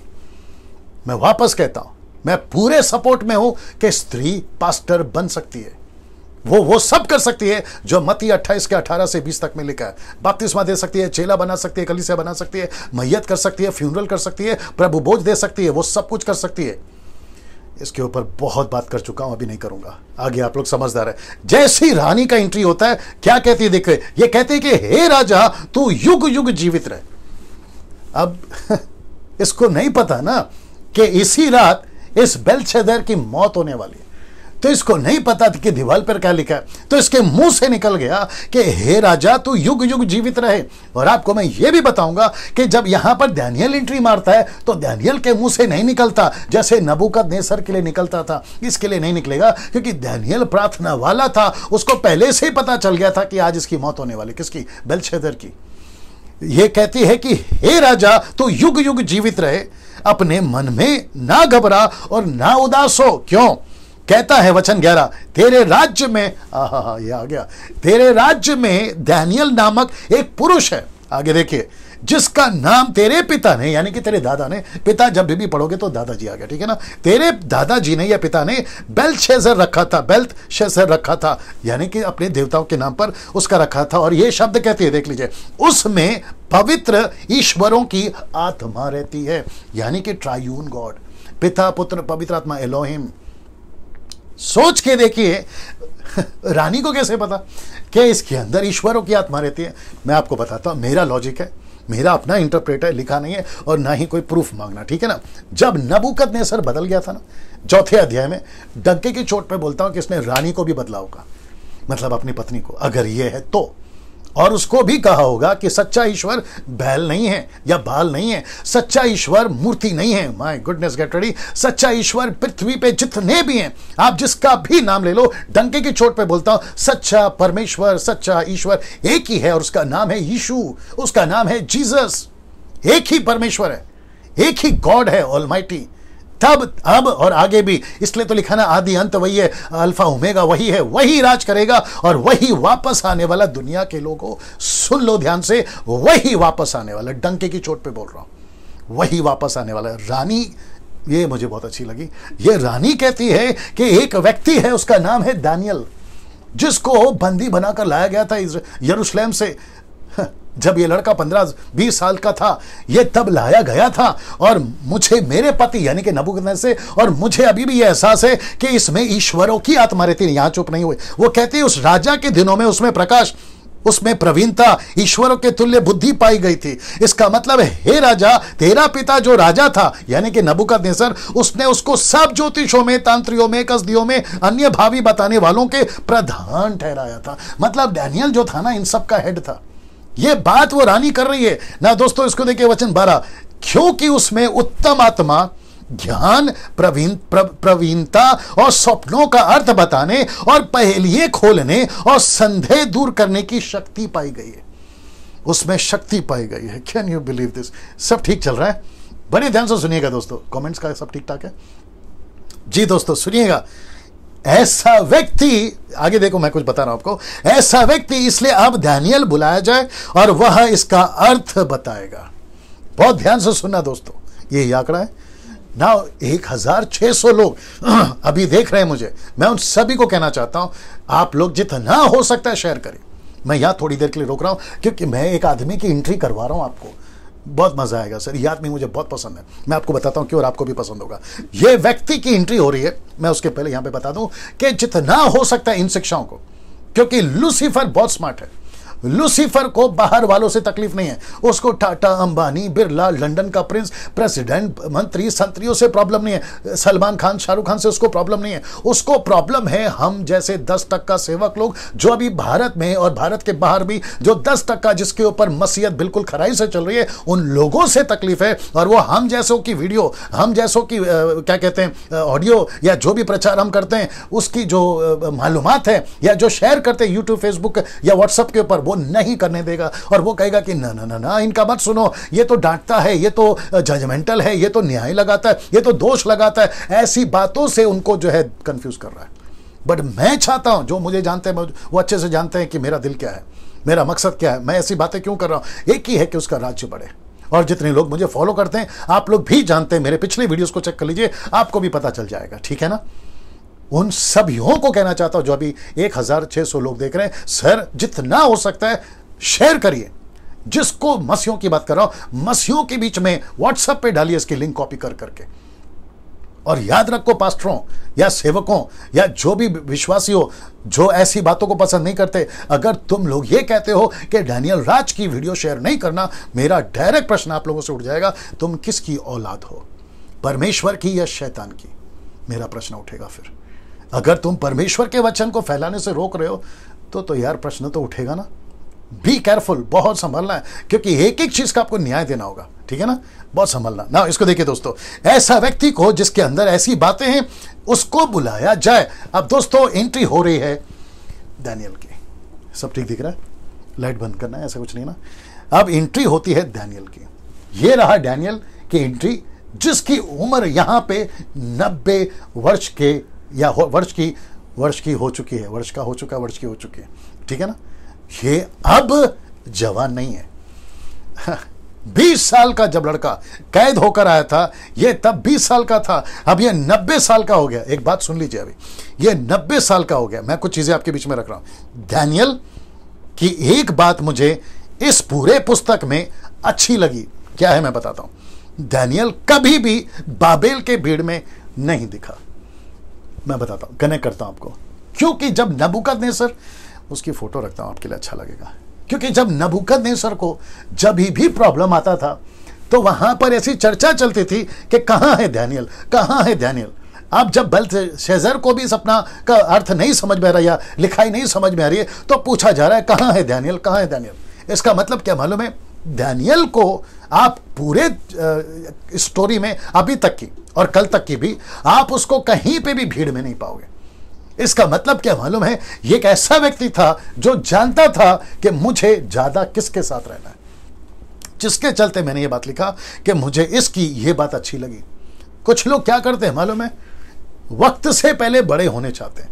कुछ लोग क्या है पता है, वक्त से पहले फेमस होना चाहते हैं। कुछ लोग खुद की मर्जी से फेमस होना चाहते हैं। मैं ऐसे वर्शिपरों को जानता हूं, नाम तो किसी का नहीं लूंगा, मैं ऐसे वर्शिपरों को जानता हूं जो खुद को प्रमोट करते हैं। मेरा गाना सुन लो, 10 साल 15 साल की बात कर रहा हूं, आज भी ऐसे होंगे शायद। मुझे प्रमोट करो, मेरा गाना सुनो, मेरी कैसेट सुनो, मुझे एक मौका दो। एक एक गाने के लिए, माफ करिए शब्द अच्छा नहीं लगेगा लेकिन फिर भी बोल देता हूं, एक एक गाने के लिए भीख मांगते हुए देखा है मैंने लोगों को। एक एक गाने के लिए, स्टेज पे आने के लिए भीख मांगते देखा है। इसको कहते हैं सेल्फ प्रमोटिंग। और ऐसे कर करके अभी जिसको कुछ लोगों ने सर पे बिठा के रखा है ना, गॉस्पल सिंगर, वो सभी के सभी उस कैटेगरी से आए जिनको मैं जानता हूं, जिसको तुमने भी सर पे बिठा के रखा है। पास्टर डैनियल, आपको इतना गुस्सा क्यों है? गुस्सा इसलिए है क्योंकि दुकानें खोल के रख दी। जब इन्होंने शुरू किया था ना, तो इनका मकसद था सुसमाचार, इनका मकसद था परमेश्वर का राज्य। लेकिन जैसे ये डाइवर्ट होते चले गए, जैसे ये बदलते चले गए ना, उसको देख देख कर गुस्सा आ रहा है। अच्छा, आपको कैसे मालूम डैनियल भाई? उसी में से बाहर निकला हूं ना भैया, उसी में से बाहर निकला हूं, इसी के लिए, ठीक है ना। जी जी जी जी जी, बहुत कुछ दिमाग में आ रहा है लेकिन नहीं बोलूंगा, है ना। लेकिन कहते हैं ना कि समझदार को इशारा काफी होता है। समझिए बात को। अगर वो लोग सुन रहे हैं तो मैं उन सभी को कहना चाहूंगा, अच्छे से जानता हूं उन लोगों को, मैं उन सभी को कहना चाहता हूं कि इसको देखिए और सबक सीखिए। ये स्टोरी को देखिए, इस चैप्टर को समझिए और सबक सीखिए। अगर अभी बचे तो बचे, नहीं तो वापस कहूंगा गई भैंस पानी में। मुझे यह व्यक्ति बड़ा अच्छा लगा जिसकी उम्र अभी 90 साल की हो गई। लेकिन आपको पता है इसका एक और अच्छी चीज क्या है, मैं रखूंगा, शायद आगे रखा होगा मैंने। मुझे इसका यह अच्छा लगा कि यह 20 साल पहले भी अकेला था, 90 साल हो गया अभी भी अकेला। लेकिन पता है किसके साथ है? परमेश्वर के साथ।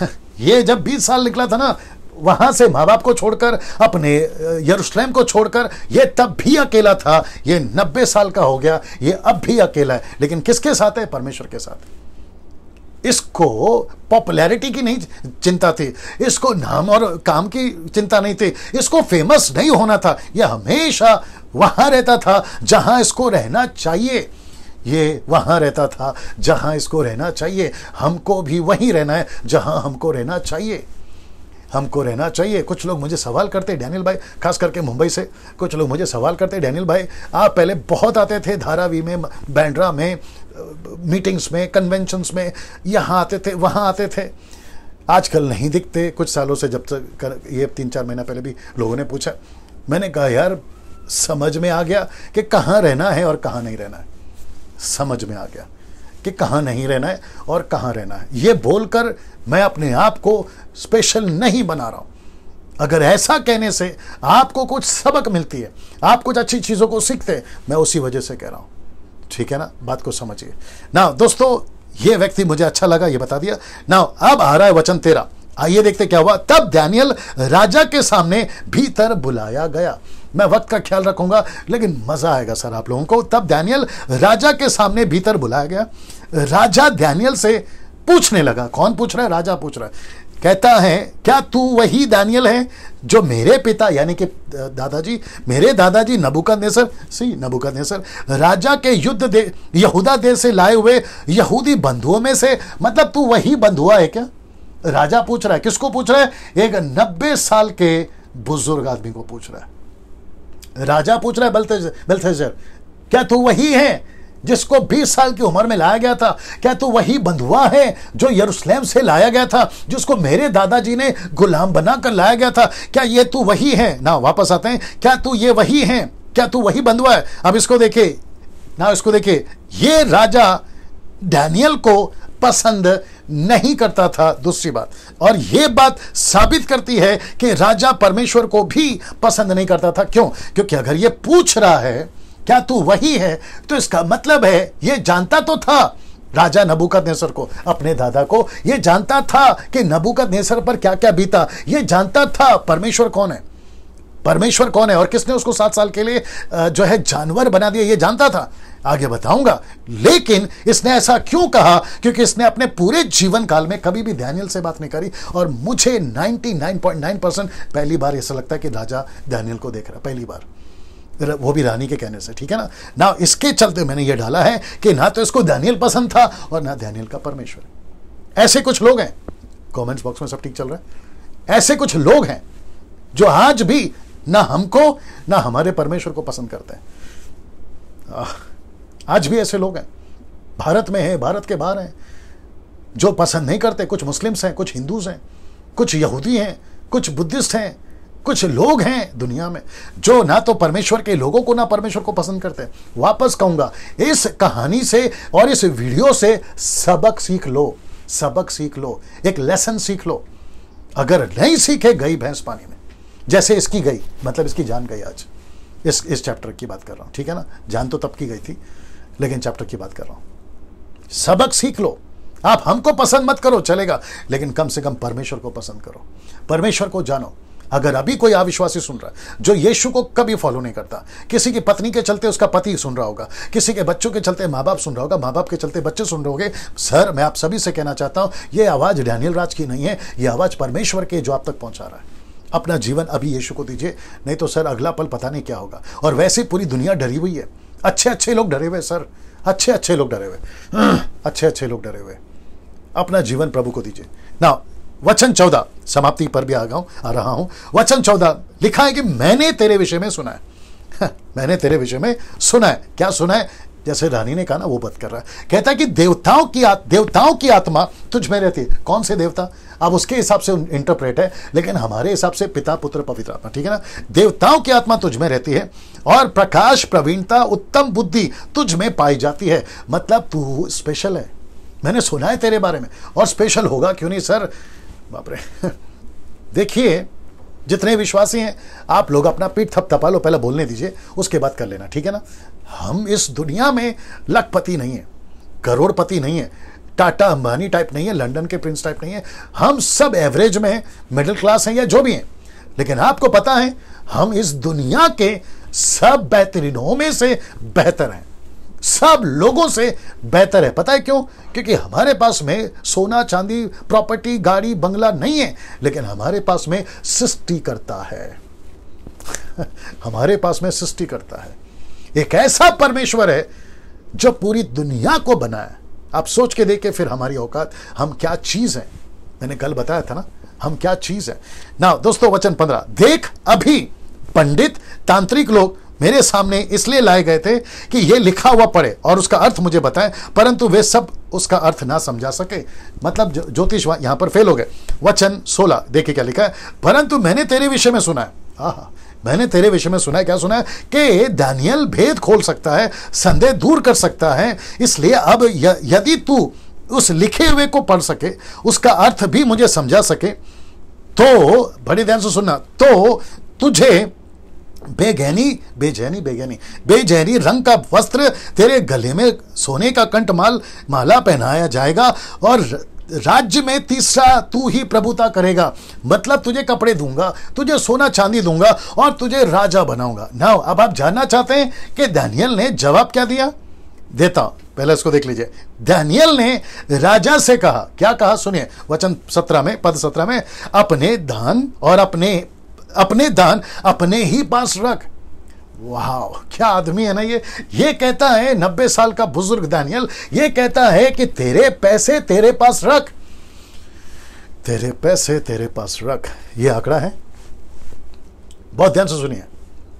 अगर आज का ये हालत होता, परिस्थिति होती, अगर यही सिनारियो आज होता, ऐसा कोई टाटा अंबानी टाइप का कोई बिजनेसमैन एक पास्टर को या सेवक को घर पर बुलाकर कहता, मेरे बेटे के लिए, मेरी पत्नी के लिए, मेरे बच्चों के लिए, मैं सबको गलत नहीं बोल रहा हूं, इसमें 10% लोग को मैं सैल्यूट करता हूं, ऐसे सेवकों को जो ईमानदार हैं, मैं उन 90% की बात कर रहा हूं। अगर वो उनके घर पे पहुंच गए, आपको पता है वो ये स्टेटमेंट नहीं दे पाएंगे। जबकि उल्टा होगा, मेरे पास में स्वाइप मशीन है, आप अपना कार्ड यहां पे स्वाइप कर सकते हो, मेरा अकाउंट डिटेल है, मैं आपको अपना अकाउंट डिटेल भेजता हूं, आप मुझे पैसा भेज दीजिए। मुझे माफ करिए शब्द को बोलने के लिए, मेरी मजबूरी है जो मैं बोल रहा हूं, क्योंकि ये मेरा गुस्सा नहीं, उसका गुस्सा है। आज 90% सेवक लोग ऑनलाइन भीख मांगते हुए दिखाई दे रहे हैं, मुझे भीख मांगते हुए। मैं वापस रिपीट कर रहा हूं, 90% सेवक लोग आज यूट्यूब पर, फेसबुक पर, सोशल मीडिया पर भीख मांगते हुए दिखाई दे रहे हैं। कहां हैं ऐसे लोग? कहां हैं ऐसे लोग? और मुझे ज्यादा गुस्सा इन लोगों पर नहीं है, मुझे ज्यादा गुस्सा उन लोगों पर है जो इनको पैसा भेजते हैं, जो जब ये मांगते हैं ना, ये उनको भेजते हैं, मुझे उन पर गुस्सा है। और मैं ये कहना चाहता हूं कि सर, जो ऐसे पेटू होते हैं, पेटू समझ गए हो, जो पेट के लिए गाना गाते हैं, पेट के लिए म्यूजिक बजाते हैं, पेट के लिए प्रचार करते हैं, पेट के लिए काम करते हैं प्रभु का, ऐसों की बात कर रहा हूं। ना तो ऐसों को कभी देना और ना ऐसों को कभी कहना कि मांगो, मैं उनकी बात कर रहा हूं। ऐसे लोग कहां हैं सर आज? मैं वापस कहता हूं, आपको बहुत संभालना है, क्योंकि पैसा आपका नहीं है, पैसा प्रभु का है। अगर परमेश्वर आपको कहता है कि किसी को पैसा दो, डंके की चोट पे दो, लेकिन अगर कोई मांगता है खुद से, सामने से आकर, तो यार कैसे लगेगा बताइए? ये जवाब होना चाहिए। मैं वापस कहता हूं, वो चाहे महाराष्ट्र हो, वो चाहे पंजाब हो, गुजरात हो, वो चाहे एमपी हो, उत्तर प्रदेश हो, या फिर दुनिया का कोई भी कोना हो, ऐसे पेटू सेवकों से, नॉट ऐसे, ये तो दानियल है जो पैसा मांगते हैं, मैं उनकी बात कर रहा हूं, ऐसे पेटू सेवकों से जो पेट के लिए काम कर रहे हैं परमेश्वर का, उन सभी से जितना दूर रह सकते हैं दूर रहिए। उनको अनसब्सक्राइब करिए, उनको अनफॉलो करिए और उनसे जितना दूर हो सकते रहिए, क्योंकि इनका पैसा, इनका परमेश्वर, इनका पैसा है, परमेश्वर नहीं। मैं उन 10% सेवकों को सैल्यूट करता हूं जिनको किसी पैसे का लालच नहीं है, जो ऐसा जवाब देते हैं, नहीं चाहिए तेरा पैसा, नहीं चाहिए तेरा सोना, नहीं चाहिए। एलिशा ने भी यही कहा ना, क्या कहते हैं उसका, नामान सेनापति से, कि नहीं चाहिए तेरा पैसा। वो तो गहेजी था, लालची, जिसने उसके पीछे भागकर पैसा ले लिया और उसका कोड उसके ऊपर आ गया। ये बात भी मैं बता चुका हूं वीडियो में। दोस्तों आप सोच के देखें, सब ठीक चल रहा है? कमेंट बॉक्स में क्या आ रहा है? नहीं, सब समझ रहे हैं आप? मैं आज इतने गुस्से में इस बात को क्यों रख रहा हूं? क्योंकि मैंने आपको शुरू में बता दिया कि सबक सीखो, सबक सीखो। मुझे पता है और मुझे उससे रद्दी भर भी पसंद, फर्क नहीं पड़ता। कोई अगर मुझे कहता है कि डैनियल भाई आपको हम पसंद नहीं करते क्योंकि आप ऐसा प्रचार करते हैं, नमस्ते, मुझे रद्दी भर भी पसंद नहीं, फर्क नहीं पड़ता अगर आप मुझे पसंद नहीं करते ऐसा प्रचार करने के चलते। आप उन सबको पसंद करो जो मीठा मीठा खिलाते हैं, आप उन सबको पसंद करो जो आपको शुगर कोटिंग का प्रचार करते हैं और कानों के खुजली वाला प्रचार करते हैं। मुझे आप लोग उसको पसंद करते हैं, मुझे उससे कोई फर्क नहीं पड़ता। अगर आप मुझे कहते हो कि डैनियल भाई क्योंकि आप खरा प्रचार करते हो उसके लिए हम आपको पसंद नहीं करते, नमस्ते नमस्ते नमस्ते। बात को समझिए, ये था यीशु। अच्छा, कुछ लोग कहते हैं कि जो है यीशु का लाइफस्टाइल फॉलो करो। आपने कभी 4 किताब पढ़ा है? मत्ती, मरकुस, लूका, यूहन्ना। मत्ती में 28 है, मरकुस में 16 है, लूका में 24 है, यूहन्ना में 21 अध्याय है, पर प्रेरितों की किताब में 28 अध्याय है। कभी ये 4-5 किताबों को पढ़ा है? उनकी शैली पकड़ो, उनका प्रचार करने का तरीका पकड़ो। जॉन द बैप्टिस्ट की बात करो, उसने कहा हे सांप के बच्चों। यीशु मसीह ने कहा कि तुम चूना फेरी हुई कब्रों के समान हो। पौलुस डांटता था, पतरस डांटता था। क्या बात करते हो यार। उनका जो गुस्सा था ना प्रचार करने का, प्यार जरूर था, मैं मना नहीं कर रहा हूं। उन्होंने प्यार से बात किया, मैं मना नहीं कर रहा हूं, लेकिन जहां डांट लगानी होती थी ना वहां डांट लगाते थे। तो चर्च को शुगर कोटिंग वाली की आदत मत डालो, डायबिटीज हो जाएगा और मर जाएंगे वो लोग। मैं वापस कहता हूं, अभी तो लॉकडाउन चल रहा है, कुछ जगह पे चर्चेस ओपन हो गई हैं, लेकिन मैं वापस कहता हूं इस 3 महीने में या 4 महीना चल रहा होगा, 4 महीना चल रहा है, 4 महीने में आपको यह एहसास हो गया होगा आपका चर्च और आपका पास्टर कैसा है। यह आपको एहसास हो गया होगा।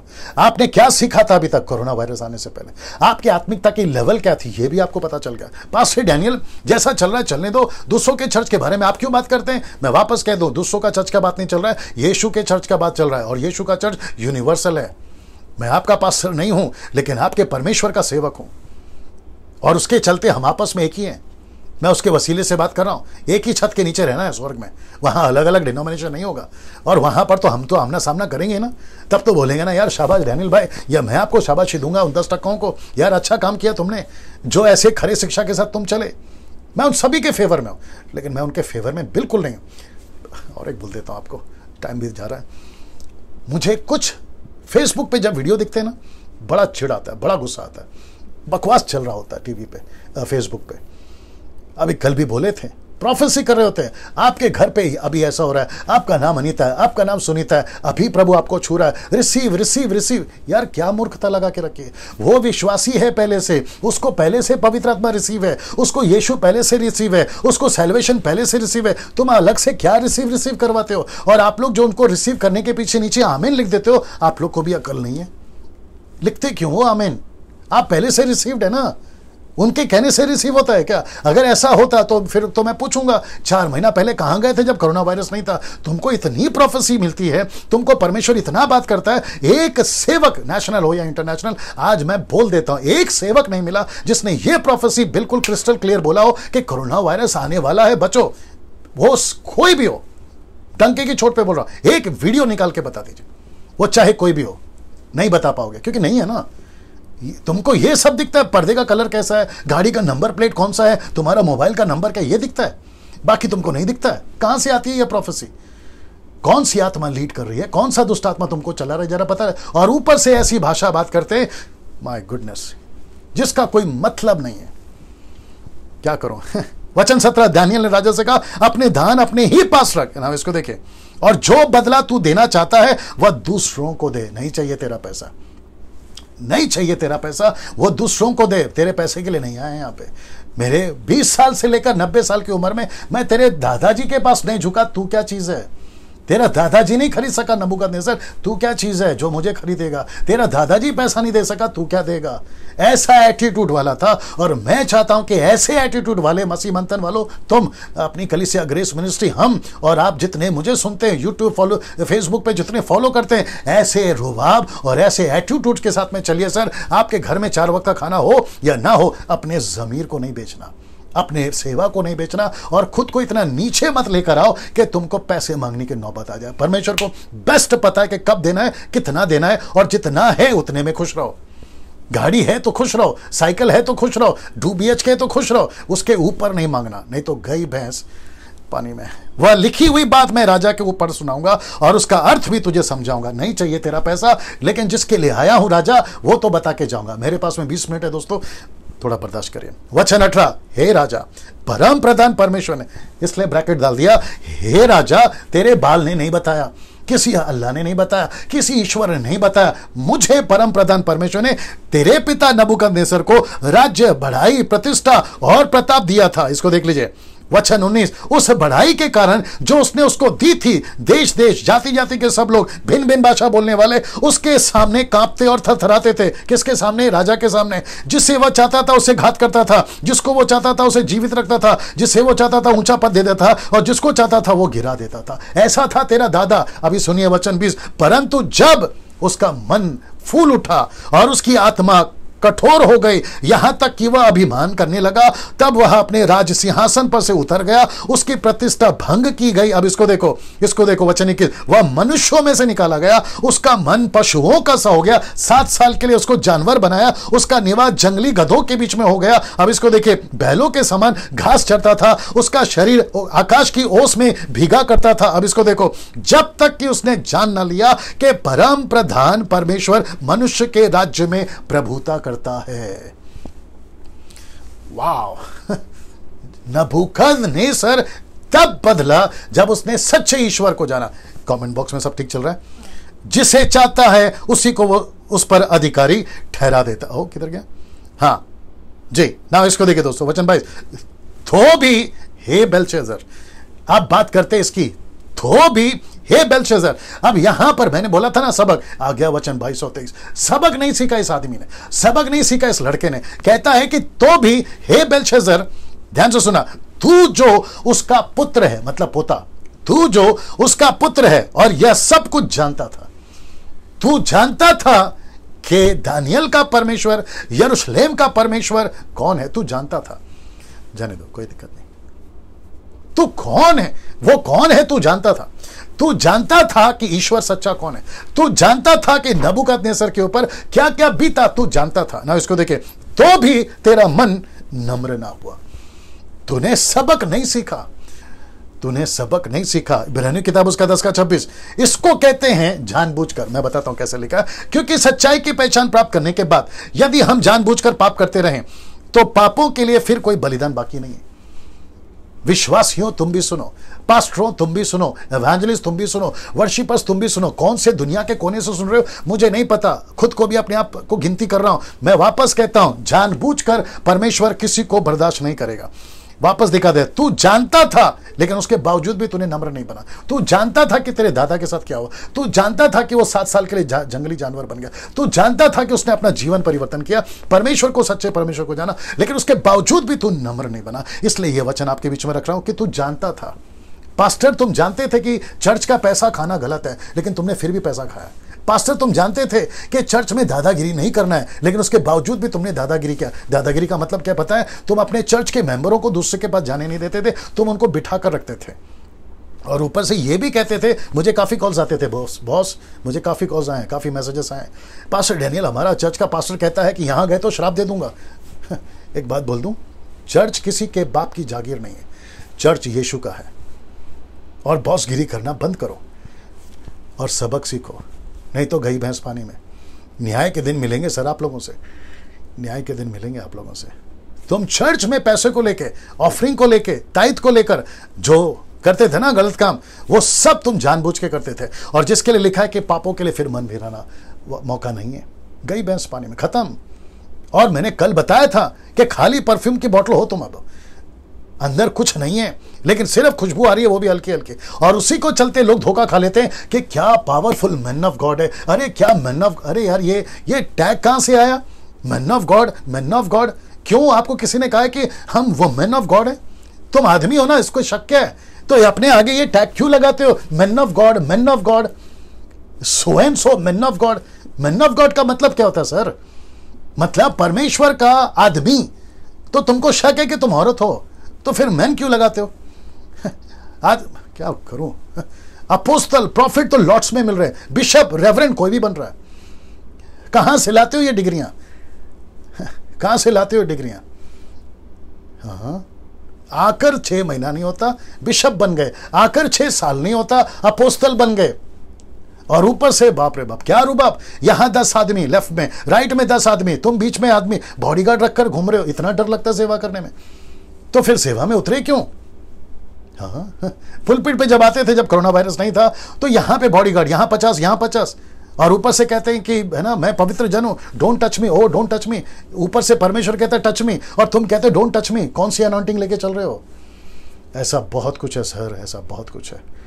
वक्त इजाजत नहीं दे रहा, इसको दिमाग में रखिए, ठीक है ना। इसको देखिए, वचन 23, वरन तूने स्वर्ग के प्रभु के विरुद्ध सिर उठाकर, ये जानबूझ के किया तूने बेलशस्सर, तूने परमेश्वर के स्वर्ग के प्रभु के विरोध में सिर उठाकर उसके भवन के पात्र मंगवाकर अपने सामने रखवा लिए, तेरी हिम्मत कैसे हुई? डैनियल का टोन देखिए, और यहां पे डैनियल ने नहीं कहा कि तू जीवित रहे, उसको पता था कि आज ये रात मरने वाला। मैं बताऊंगा ये मरने वाला है आज।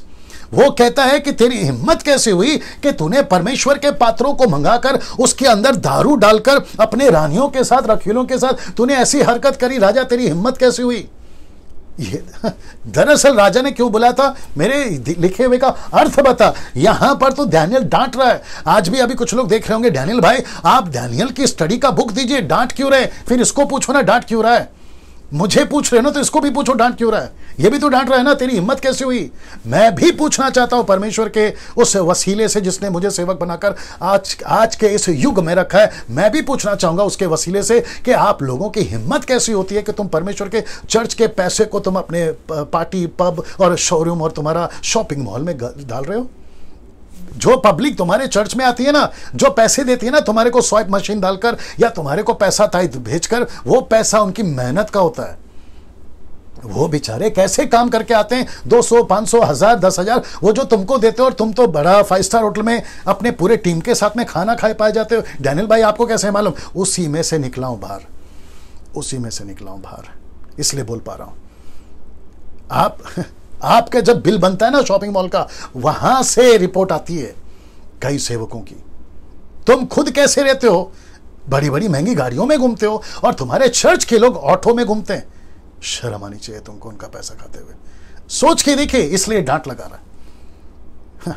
मुझे इससे कोई फर्क नहीं पड़ेगा अगर आज 1600 लोग देख रहे हैं, अगर कल 200 लोग भी देखेंगे, मुझे कोई फर्क नहीं पड़ेगा, क्योंकि उसके पीछे तो मैं कभी था भी नहीं। ठीक है ना? अगर मुझे आज 88,000 सब्सक्राइबर्स हैं यूट्यूब पे, अगर कल को कम हो जाते हो मुझे कोई फर्क नहीं पड़ेगा, लेकिन डैनियल राज ये बात बोलता रहेगा। और मुझे पता है कि मेरी तरह 10% भी ये बात बोलते रहेंगे, क्योंकि ये आवाज हमारी नहीं है ना, परमेश्वर की है। अगर ऐसे सिचुएशन में जहां पूरी दुनिया में महामारी फैली हुई और पता चला कि और भी कई बीमारी आने वाली है, ठीक है ना, सोच के देखिए। अगर अभी नहीं सुधरे, मैं वापस कह रहा हूं, आज का टॉपिक है सबक सीखो। शुरू में बता चुका हूं, सबक सीखो। अगर अभी सबक नहीं सीखे इस पेंडेमिक में, ये महामारी में, गई भैंस पानी में, सुधर जाओ। ये कहता है, वरन तूने स्वर्ग के प्रभु के विरोध में सर उठाकर उसके भवन के पात्र मंगवाकर अपने सामने रख लिया, और प्रधानों, रानियों, रखेलियों समेत तूने उसमें दाखमधु पिया। तेरी हिम्मत कैसी हुई? ये डांट के साथ में फिर कहता है, चांदी, सोने, पीतल, लोहे, काठ, पत्थर के देवता जो तूने जो ना देखते ना सुनते ना कुछ जानते, उनकी तूने स्तुति करी। तेरी हिम्मत कैसी हुई? तू सच्चे परमेश्वर को क्यों नहीं जाना? मैं भी पूछता हूं भारत से, मैं भी पूछता हूं अमेरिका से, मैं भी पूछता हूं दुनिया से, तुमने सच्चे परमेश्वर को क्यों नहीं जाना? मुझे इससे कोई फर्क नहीं पड़ता कि कमेंट्स बॉक्स में मुझे कौन सी गालियां दे रहा है, मुझे कोई फर्क नहीं पड़ा। अब तक नहीं पड़ा, अब क्या पड़ेगा यार? वो कचरा तुम्हारा है, मेरा नहीं है। और इससे पता चलता है कि तुम क्या चीज हो और हम क्या चीज है। इसलिए मैं वापस कहता हूं कि जितने फॉलोवर्स हैं उनके कमेंट्स के कभी रिप्लाई नहीं देना, उनको कभी कुछ नहीं बोला, छोड़ दो उनको। आज नहीं तो कल समझ में आएगा, या तो वैसे या तो वैसे। मुझे कोई फर्क नहीं पड़ता, है ना? दिमाग में बहुत कुछ आ रहा है। कहता है तुम्हारी हिम्मत कैसी हुई ना, इसको देखो। परंतु परमेश्वर जिसके हाथ में तेरा प्राण है, सबका जीवन, सबका प्राण, सबका लाइफ परमेश्वर के हाथ में। मैं कुछ बताऊंगा आपको। और जिसके वश में तेरा सब चाल चलन चलना फिरना, उसका अय्यूब 12 का 10 पढ़ना है आपको। अय्यूब 12 का 10 रेडी है? अय्यूब 12 का 10 लिखा है कि उसका सम्मान तूने नहीं किया। मतलब तेरा प्राण परमेश्वर के हाथ में, बाल के हाथ में नहीं है, अल्लाह के हाथ में नहीं है, दूसरे ईश्वरों के हाथ में नहीं है। तेरा प्राण कौन बोल रहा है? दानियल बोल रहा है बस जैसे से। कहता है कि तेरा प्राण मेरे परमेश्वर के हाथ में। ये बात को नहीं जानता तू? तेरी हिम्मत कैसे हुई? तूने परमेश्वर के मंदिर को मनचाहा व्यवहार किया, मनचाहा व्यवहार किया। तेरी हिम्मत कैसे हुई राजा?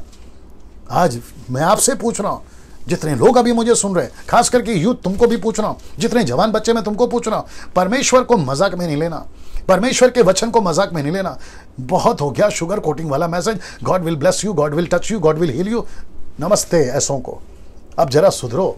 एक वचन पढ़ते हैं अय्यूब की किताब, उसका 12 का 10 जी, 12 का 10 जी जी जी। The book of Job chapter 12 verse 10। उसके हाथ में एक एक जीवधारी का प्राण और एक एक देहधारी मनुष्य की आत्मा भी रहती है। रिपीट। उसके हाथ में एक एक जीवधारी का प्राण और एक एक देहधारी मनुष्य की आत्मा भी रहती है। परमेश्वर के हाथ में सबका जीवन। आप जितना भाग सकते हो भागिए, लेकिन परमेश्वर एक दिन पक्का पकड़ेगा। वक्त को ध्यान में रखना होगा। ये सबक नहीं सीखा जो मैंने रखा था, सबक। ओ, इसका थोड़ा सा हिंदी गड़बड़ है ना, ये नहीं देखा आप लोगों ने? नहीं नहीं नहीं नहीं नहीं, अलग है, अलग है। मुझे माफ करिए, ये जो स्लाइड है इसकी हिंदी में गड़बड़ है, बट आप लोग समझे, सबक नहीं सीखा। मैंने जो आपको पहले सिखाया था, बताया था, वचन 24 लिखा है कि तब ही यह हाथ का एक भाग, अब आ रहा है इंटरप्रेट, अब आ रहा है मने मने तकेल, उसका अर्थ अब आ रहा है, ठीक है ना। लिखा है कि तब ही यह हाथ का एक भाग तेरे सामने दिखाई दिया, उसी की ओर से प्रकट किया गया है और वे शब्द लिखे गए। किसकी ओर से? परमेश्वर की ओर से। आइए देखते हैं वो शब्द और उसका अर्थ क्या है। जो शब्द लिखे गए थे वे ये हैं। लिखा है कि मने मने तकेल ऊपर सीन, मने मने तकेल ऊपर सीन, ये है। और इंग्लिश में लिखा है and this is what is written, मने मने तकेल एंड पेरेस। ये इसका अभी आपके बीच में खुलासा रखने जा रहा हूं। वचन 26, इस वाक्य का अर्थ यह है, राजा, इस वाक्य का अर्थ यह है मने मने, अर्थात सुन लीजिए, मने मने, हालांकि एक ही शब्द है लेकिन दो बार बोला मने मने। आप एक ही लेके चलिए, कोई दिक्कत नहीं है, ठीक है ना। मने मने का मतलब है परमेश्वर ने तेरे राज्य के दिन गिनकर उसका अंत कर दिया है। मने का मतलब है गिनकर। परमेश्वर ने तेरे राज्य के दिन गिनकर उसका अंत कर दिया है। Your days has been counted, तेरा दिन गिन लिया गया है। कुछ लोग बाहर बोलते हैं ना, तेरा दिन आ गया, अब तू गया, अब तेरा दिन आ गया। यह है वो चक्कर। परमेश्वर कहता है कि राजा, तेरी हिम्मत कैसे हुई कि तूने परमेश्वर के मंदिर को खराब किया? तूने परमेश्वर, आई विश कि मेरे पास में और टाइम होता।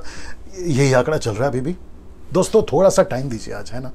और मैं जानता हूं कि आपको कोई परहेज नहीं होगा, और अगर आपकी बैटरी खत्म हो रही है, आपका डेटा खत्म हो रहा है, तो ये अपलोड हो जाएगा, फिर देख लीजिएगा। लेकिन थोड़ा टाइम दीजिए आज, है ना, क्योंकि परमेश्वर आज आपसे बात कर रहा है, मुझसे बात कर रहा है, उन सभी से बात कर रहा है, ठीक है ना। लिखा है कि मने मने, अर्थात परमेश्वर ने तेरे राज्य के दिन गिनकर उसका अंत कर दिया। मतलब राजा, तेरी हिम्मत जो हुई ना, उसके चलते परमेश्वर ने तेरे दिन को खत्म कर दिया राजा। अब दूसरा आ रहा है वचन 27, लिखा है तकेल। तकेल अर्थात, तकेल का मतलब है तू मानो तराजू में तोला गया और हल्का पाया गया। परमेश्वर के यहां पे एक तराजू है, उसमें जब तेरे को रखा गया ना, तो तू हल्का पाया गया। क्यों हल्का पाया गया? अभी हरकतें हल्के वाली करेगा तो फिर हल्का ही पाया जाएगा ना दोस्तों। ऐसी हरकतें करा इसने, इसकी हिम्मत देखो। मैं इसलिए बार बार कह रहा हूं कि इससे सबक सीखो। ये इसका तो बैंड बजा है, मतलब इसकी तो हालत खराब हुई थी, ये गया, लेकिन इसके कैरेक्टर को और इससे चैप्टर 4 से हम क्या सीख सकते हैं? इसलिए मैंने लिखा सबक सीखो, सबक सीखो, सबक सीखो। मैं रिपीट करता हूं इन 1600 लोगों से, सर हाथ जोड़ के रिपीट कर रहा हूं, इसको जितना शेयर कर सकते करिए। जानबूझ के जबरदस्ती इसकी लिंक कॉपी करो, यूट्यूब से, फेसबुक से और व्हाट्सएप पे भेजते जाइए। आपको ब्लॉक करते हैं, कॉल करके पूछना किसकी औलाद हो। ब्लॉक कैसे कर दिया? आप मुझे कहते हो डैनियल राज की वीडियो नहीं भेजना। क्या डैनियल राज आतंकवाद फैला रहा है? क्या डैनियल राज किसी और ईश्वर की बात कर रहा है? क्या डैनियल राज बाइबल के बाहर बात कर रहा है? उसको मना कैसे करते हो? तुम्हारी हिम्मत कैसे हो गई? यही बात तो डैनियल ने पूछा, और उसी के चलते ये हो रहा है, देखिए ना। इसी के चलते ये हो रहा है। अगर किसी को नहीं पता है ना मेरे बारे में, मैं सोशल मीडिया से पैसे नहीं कमाता दोस्त। मैं इसलिए नहीं कह रहा हूं कि शेयर करो क्योंकि मुझे सब्सक्राइबर ज्यादा मिले और मेरे को पैसे ज्यादा मिले। आप मेरे वीडियोस को ओपन करिए यूट्यूब पे, आपको एक भी एडवर्टाइजमेंट या विज्ञापन नहीं मिलेगा। और यह बात साबित करती है कि डैनियल राज ने यूट्यूब वालों से किसी प्रकार का टाई अप या लिंकअप नहीं किया हुआ। मैं नहीं कर रहा हूं, मैं फ्री में दे रहा हूं। तो मुझे ना तो नाम का चक्कर है ना पैसे का चक्कर है। मैं क्यों कह रहा हूं? उसका राज्य को बढ़ाना है, दैट्स इट। आगे आप समझदार हैं। लिखा है कि तू मानो तराजू में तोला गया और हल्का पाया गया। तेरी हरकतें ऐसी थी इसलिए तू हल्का पाया गया। वचन 28, परेश अर्थात तेरा राज्य बांट कर, देखिए कितना स्पेसिफिक है, 2 नेशंस हैं उनको दे दिया गया। बाबेल, बेबीलोन, नबूकदनेस्सर राजा का याद होगा आपको, चांदी वाला छाती, सर छाती, फिर पैर या फिर आपका जांग, और पैर का हिस्सा आपको पता है सोना, चांदी, पीतल, लोहा। और बाकी जो पैर के हैं जहां लोहा और कीचड़ मिला था वो पता है यूरोप के 10 शहर हैं। कहता है कि तेरा राज्य बांटकर मादियों और फरासियों को दे दिया गया है। अब जरा ध्यान से सुनना, आप जैसे अभी मुझे सुन रहे हो, आपके दिमाग में कल्पना करिए कि जैसे जैसे ये दानियल बता रहा है वैसे वैसे इसके पैलेस की दीवार टूट रही है, और जो सिपाही है ना मादी और फरासियों के, वो एक एक करके अंदर घुस रहे हैं। मैं आपको बताऊं, हिस्ट्री स्टडी कर लीजिए, गूगल से मैंने पता लगाया, वहां से मुझे पता चला, जो विकिपीडिया से पता चलता है, वो कहते हैं कि वहां का पानी को डाइवर्ट कर दिया, पूरा नाला सुखा दिया, और उसके नीचे जो मट्टी थी ना उसको खोद कर 1-2 आदमी अंदर निकले, फिर गेट के सिपाही को मारा और फिर गेट खोला और पूरी आर्मी मादी फरसियों के अंदर आ गए। जिसको लेकर वो पार्टी कर रहा था ना, जिसके ऊपर घमंड था, वो नगर को जो 10% बचा था ना, उसी को इन्होंने कब्जा कर लिया जब ये प्रचार कर रहा था। और देखो अगला वचन क्या कहता है, जरा देखिएगा। तब वचन 29 कहता है, तब बेलशस्सर ने आज्ञा दी, दानियल को बेगनी रंग का वस्त्र, उसके गले में सोने की कंठमाला पहनाई गई और ढिंढोरियों से उसके विषय में पुकारा, मतलब ऐलान किया गया कि तेरा राज्य दानियल ही राज्य में तीसरा दानियल ही प्रभुता करेगा। ओ दानियल ही प्रभुता करेगा ना। यहां पे ये वचन 29 में ये नहीं होना चाहिए था, बल्कि यहां पर ये होना चाहिए, ओ दानियल माफ कर दो, हे परमेश्वर माफ कर दे, मैं मन फिराता हूं, ऐसा होना चाहिए था, ऐसा होना चाहिए था। लेकिन इसकी रुबाब देखो, इसकी एटीट्यूड देखो, इतना कुछ हो गया, सबक नहीं सीख रहा। ये क्या कहता है मालूम है, ठीक है मेरे साथ हुआ है ना, ठीक है एक काम करता हूं, तेरा जो पैसा तू ले ले, तेरे को जो देना है वो दे देता हूं। और ये ऐसा एक शब्द नहीं बोला, मुझसे गलती हो गई, एक शब्द नहीं बोला। ऐसे लोग हैं आज भी। अभी मैं इतना चीख चीख के प्रचार कर रहा हूं, 1.5 घंटे से बात कर रहा हूं, सुनते हैं, पता नहीं यहां क्या नहीं होता है, कहते अरे चलता है, अरे होता है, आई डोंट नो व्हाई। इस व्यक्ति का एंड दिखाने जा रहा हूं। लिखा है उसी रात कसदियों का राजा बेलशस्सर मार डाला गया। सीधे मार डाला गया उसी रात। मैं रिपीट कर देता हूं आपको, जब ये राजा इसको ये सब समझा रहा था ना, क्षमा करे दानियल, राजा को जब समझा रहा था ना, ऐसी जब ये समझाते समझाते पीछे पैलेस में, राजमहल में सिपाही अंदर घुस चुके थे और इसके पूरे गढ़ों को वो मार चुके थे जब तक ये समझा रहा था। और लिखा है, माफ करें, लिखा है कि यहां पे राजा मर गया उसी रात, उसी रात। और आपको पता है कल जब मैं बात करूंगा तो बेबीलोन का राज्य जा चुका होगा और मादी फरासियों का राज आ चुका होगा। नबूकदनेस्सर राजा को मन फिराव का मौका मिला था, पर राजा बेलशस्सर को मन फिराव का मौका परमेश्वर ने भी नहीं दिया, नहीं दिया। On the same night he was killed, उसी रात इसको मार दिया गया ना। आप लोग सोच रहे होंगे पास्टर डैनियल, फिर दानियल को ये कपड़े किसने पहनाए, दानियल को ये गले में कंठमाला किसने पहनाए, दानियल को राजा किसने घोषित किया, सबके ऊपर जब कल बात करूंगा ना तो मैं आपको कनेक्ट करूंगा। लेकिन अभी से बता देता हूं कि इसको मादी फरसियों के राजा ने कल दिया, कल बताऊंगा इसके बारे में। तो इनको पता चला कि दानियल को क्या क्या प्रॉमिस किया गया था, वो सब कुछ उन्होंने पहना है, इसने नहीं पहना है उसने पहना है ना। मैं समाप्ति पर आ गया हूं, वचन 31। और लिखा है कि दारा मादी जो कोई 62 वर्ष का था राजगद्दी पर विराजमान हुआ। कहां पर, उसी बेबीलोन में।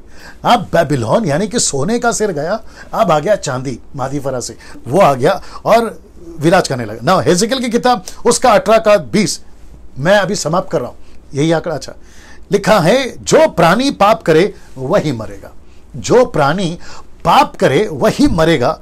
ना तो पुत्र पिता के धर्म का भार उठाएगा, ना पिता पुत्र का, धर्मी को अपने ही धर्म का फल, दुष्ट को अपनी ही दुष्टता का फल मिलेगा। इसलिए मैंने ब्रैकेट में डाला है कि जो पाप करेगा वही मरेगा। इसलिए मैंने ये फेसबुक पे आज की जो प्रोमो वीडियो थी, या सब माफ करें, प्रोमो पोस्ट था वही डाला, ये वाला, जो प्राणी पाप करेगा वही मरेगा। और उसने पाप किया और वो मरा ना। ये लास्ट है दोस्तों, मैं रिपीट करता हूं कि 3 कारणों से बेबीलोन गिर पड़ा, 3 कारणों से। ये तब गिरा था 3 कारणों से, अब भी गिरेगा 3 कारणों से। और जो प्रकाशित वाक्य 17-18 अध्याय में जो बेबीलोन का जिक्र है, जिसके ऊपर मैं वीडियो बना चुका हूं, वो भी गिरा इन 3 कारणों से। जानना चाहोगे वो 3 कारण कौन से हैं, जिससे आपको आज सबक सीखना है, जिससे मुझको और जितने सुन रहे हम सबको सबक सीखना है। पहला है नशा, यहां पे नशा चला जिसको कहते हैं शराब। दूसरा मूर्ति पूजा चला, जिसको ब्रैकेट में डाला है, परमेश्वर को नहीं जाना, सच्चे परमेश्वर को नहीं जाना। और तीसरा है यहां पे व्यभिचार चला। ये 3 कारणों से आज पूरी दुनिया नाश हो रही है 3 कारणों से। आप देख लीजिए, आप खुद ही पता लगाइए। बस मैं 2-3 मिनट में खत्म करने वाला हूं। ये है आंकड़ा अभी तक चल रहा है। हाँ। दोस्तों कैसा लगा? यहां क्या हो रहा है अंदर अभी आपके? ये सब से क्या हम सबक सीख सकते हैं? क्या आप जितने लोग सुन रहे हैं सबक सीख सकते हैं? अगर ऐसी कोई चीजें आपके जीवन में अभी चल रही है, वो जवान लड़का, वो जवान लड़की, मैं फिर कभी इसके ऊपर वीडियो बनाऊंगा, क्योंकि कुछ लोग मुझे कह रहे हैं कि आप यूथ के ऊपर वीडियो बनाओ। मैं बनाऊंगा, लेकिन अभी मैं बात कर रहा हूं। ऐसा कुछ भी है? क्या तुम दारू पीते हो विश्वासी होकर? क्या शराब की बोतल अभी भी आपके घर पर है? क्या तुम वाइन पीते हो? पार्टियों में जाते हो, जब आप विश्वासियों के फंक्शन में जाते हो तो वहां शराब पीते हो, वाइन पीते हो? शर्म आनी चाहिए। क्या तुम ऐसा कोई काम करते हो जो मूर्ति पूजा से संबंधित है? वो चाहे क्रूस की पूजा हो, मरियम की पूजा हो, रोजरी की पूजा हो, घर पे रखना रोजरी, ऑल्टर लगाना, प्रतिमा रखना, किसी की भी, सेवकों की भी, जो सच्चे परमेश्वर को पसंद नहीं है? या फिर तुम ऐसा कोई व्यभिचार वाला काम करते हो जिसको कहते हैं एक्स्ट्रा मैरिटल अफेयर, एक बीवी के बाद दूसरी बीवी, गर्लफ्रेंड, बॉयफ्रेंड, कॉलेज, स्कूल्स में, ये सारी चीजें आपको आज एक सबक दे रही है कि बेलशस्सर नहीं बचा, आप क्या बचोगे? मैं उन सभी सेवकों से बात कर रहा हूं, नेशनल हो या इंटरनेशनल, मैं सबसे बात कर रहा हूं। आज एक सबक लीजिए, इस चैप्टर से, चैप्टर 4 से एक सबक लीजिए। कमेंट बॉक्स में सब ठीक चल रहा है? एक सबक लीजिए। दोस्तों मैं यहां समाप्त कर रहा हूं। कल 6वां दिन है और 6वां चैप्टर है कि दानियल को शेर की मांद में डाला गया। क्यों डाला गया? वो व्यक्ति वहां से कैसे बच निकला? अद्भुत चैप्टर कल भी है, बहुत सारी चीजें कल भी सीखेंगे।